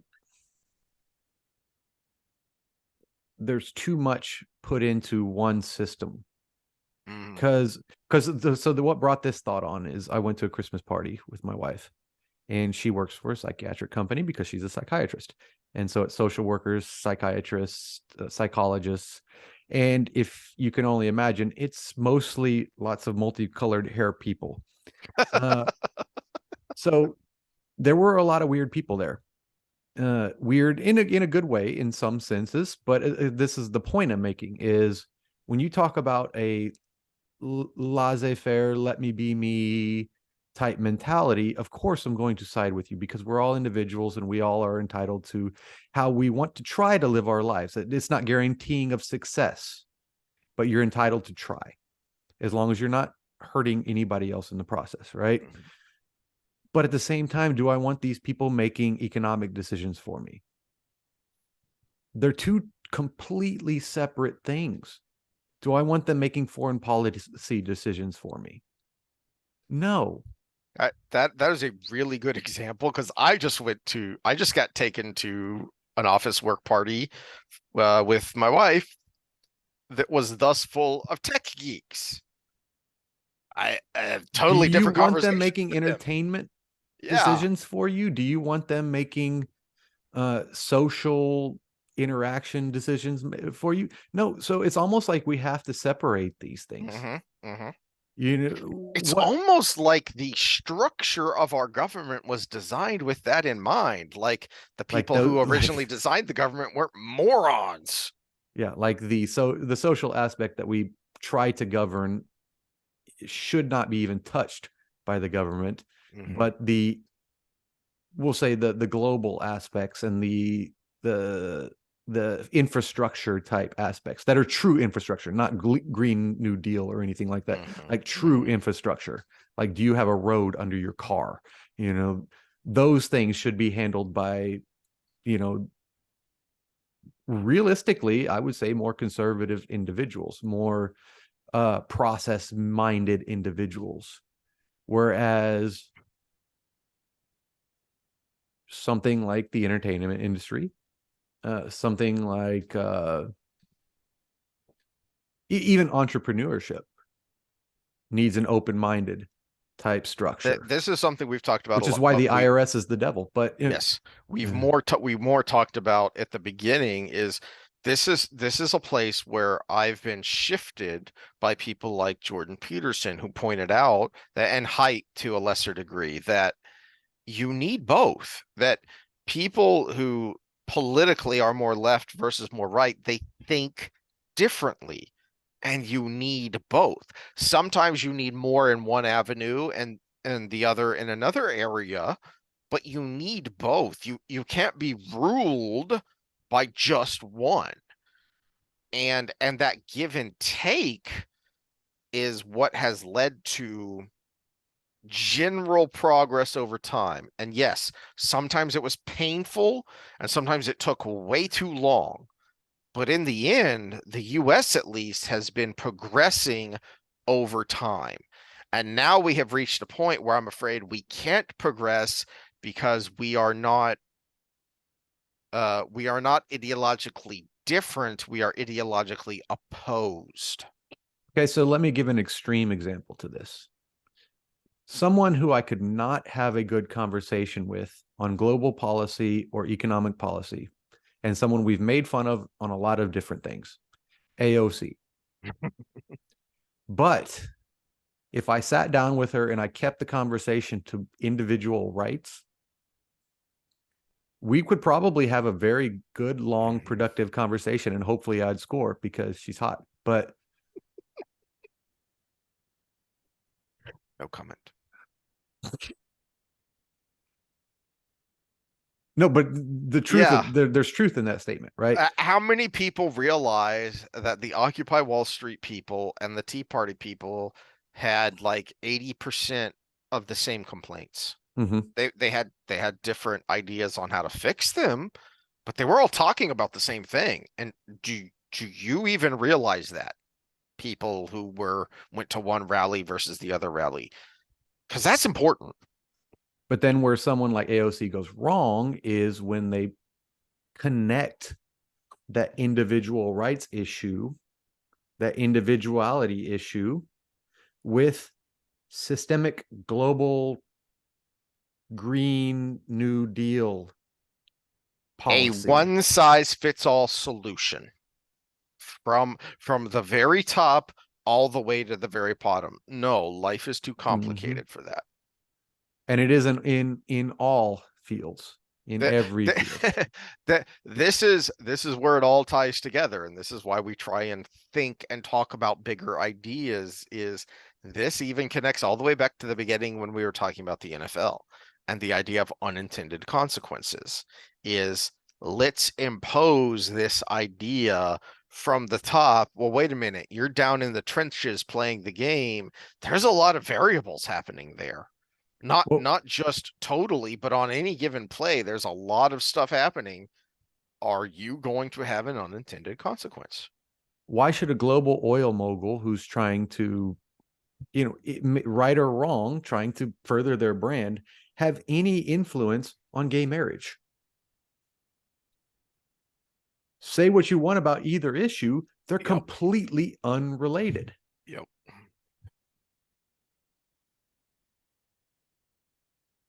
Do you know Al Gore went to seminary school? Mm-hmm. I'm currently watching a thing on Al Gore and the He the history of the climate debate. It's actually a really well. It's like a little mini documentary on YouTube, but it started with Al Gore and it's working back to his teacher, to his teacher, to his teacher, to his teacher. Yeah, he is the modern messiah guru of the green movement. He went to seminary school, for God's sake. I say that very specifically and intentionally. yeah. Well, I mean, I pretty much studied like I was in seminary school when we were in Oklahoma, and Yeah. look where we are in this debate. So Yeah. Well, no, but there's the reason we can have a debate and I don't just have to roll my eyes and ignore you because you understand that the other side, you disagree with them, but they're not idiots. well, I also don't consider him another side, but That too. That is probably the best place to leave it off because we've gone way long. we But with have. all of the things we've talked about, ideally, they're not the other side. They're just, it's like your brother. You can make fun of your brother, but that other guy can't because he's your brother. So, well, maybe not your brother, my brother would be better example, your brother. Let's not go down that rabbit hole. But the point being, you can disagree with your family, but someone else can't make fun of them because you know that no matter how much you disagree, they're still family. You know what? Let's so to tease the future, tomorrow is Wednesday night service. Mm-hmm. Let's actually start with the Raelian stuff. Oh goodness. I mean, it ties because it's religious in Yeah. nature, Yeah. and it actually uh is relevant to the creation story, where this comes from. So semi-social, well, I mean, they all interconnect, but semi-social, semi-religious talk tomorrow, and hopefully we get to continuing the story. But it really does, and I think this idea of where we are now technologically versus where we were when this was written is actually probably the crux of the whole debate in general. Just as you brought up this book earlier, it is the crux of almost every debate we have now, because where is human nature versus how we live? Mm. It's the crux of what we do as fitness experts. Exercise is completely synthetic. Exercise is the protein bar What in was it you said to your comparison. grandpa? So he asked, "What are you doing in this gym of yours?" And 3 weeks before he died, I finally had the right answer. I said, "All of these things you do every day, all day on the farm that kept you healthy till you're 98 years old. People don't do that anymore. So what I have to do is figure out a way to fit that into their life 2, 3, 4 times a week to make up for all of those hours that you spend." And that takes a lot of science and a lot of planning and a lot of really ingenuity to get it all in there safely. And that's what I told him. And he finally is like, "Oh, I get it." And to have gotten that out of him right before the last time I saw him in, Yeah. Yeah. alive, that was not only important for me, but I think it was a moment for both of us, because he knew he was dying. Mm. He went from working 10 hours a day on the farm to sitting in a wheelchair in a matter of weeks because of one fall where he hit his head. And he knew he was gone. He didn't have long. So I think he was trying to connect as well. So, but yeah, I finally had the answer, and that's been the biggest influence going on forward, because it's the truth. It's not just this cool thing I thought of to say to someone. It was, yeah, that's exactly what we do. It's completely synthetic. Mhm. It's like going on a 3 week backpack when you have to fit everything you need in your backpack. So you pack it full of high calorie protein bars because you're going to eat this little thing maybe once or twice a day to keep you alive the whole time. That's what we do with exercise. That's the truth of it. That's why it's so complicated. Mhm. And that's what, personally, I take that same mentality into how we deal with sexuality or how we deal with human interaction in general going forward. as anyone should, because life is complicated. Life is complicated, and it's we're condensing thousands, hundreds of thousands, to at least 200,000 years of development from a pure human standpoint. We talk about the animal side of ourselves many millions of years before that. People kept making fun of Jordan Peterson for his lobster analogy. Well, there's a reason he put it there, man. There's a reason he put it there. Well, let me put it this way. When we want to test something, we start with rat studies because they're applicable, Hmm. except for their long telomeres. But All right. Well, we will see y'all tomorrow with some, I kid you not, batshit crazy weirdness. hey, if you made it this far, man, like and subscribe and share, because if you made it this far, it must have been good or annoying. Again, I'll steal this from Clifton Duncan because I can't say it better. If you liked us, share us with your friends. If you hate me, share it with your enemies. Amen to that. All right. See y'all next time. See you next time.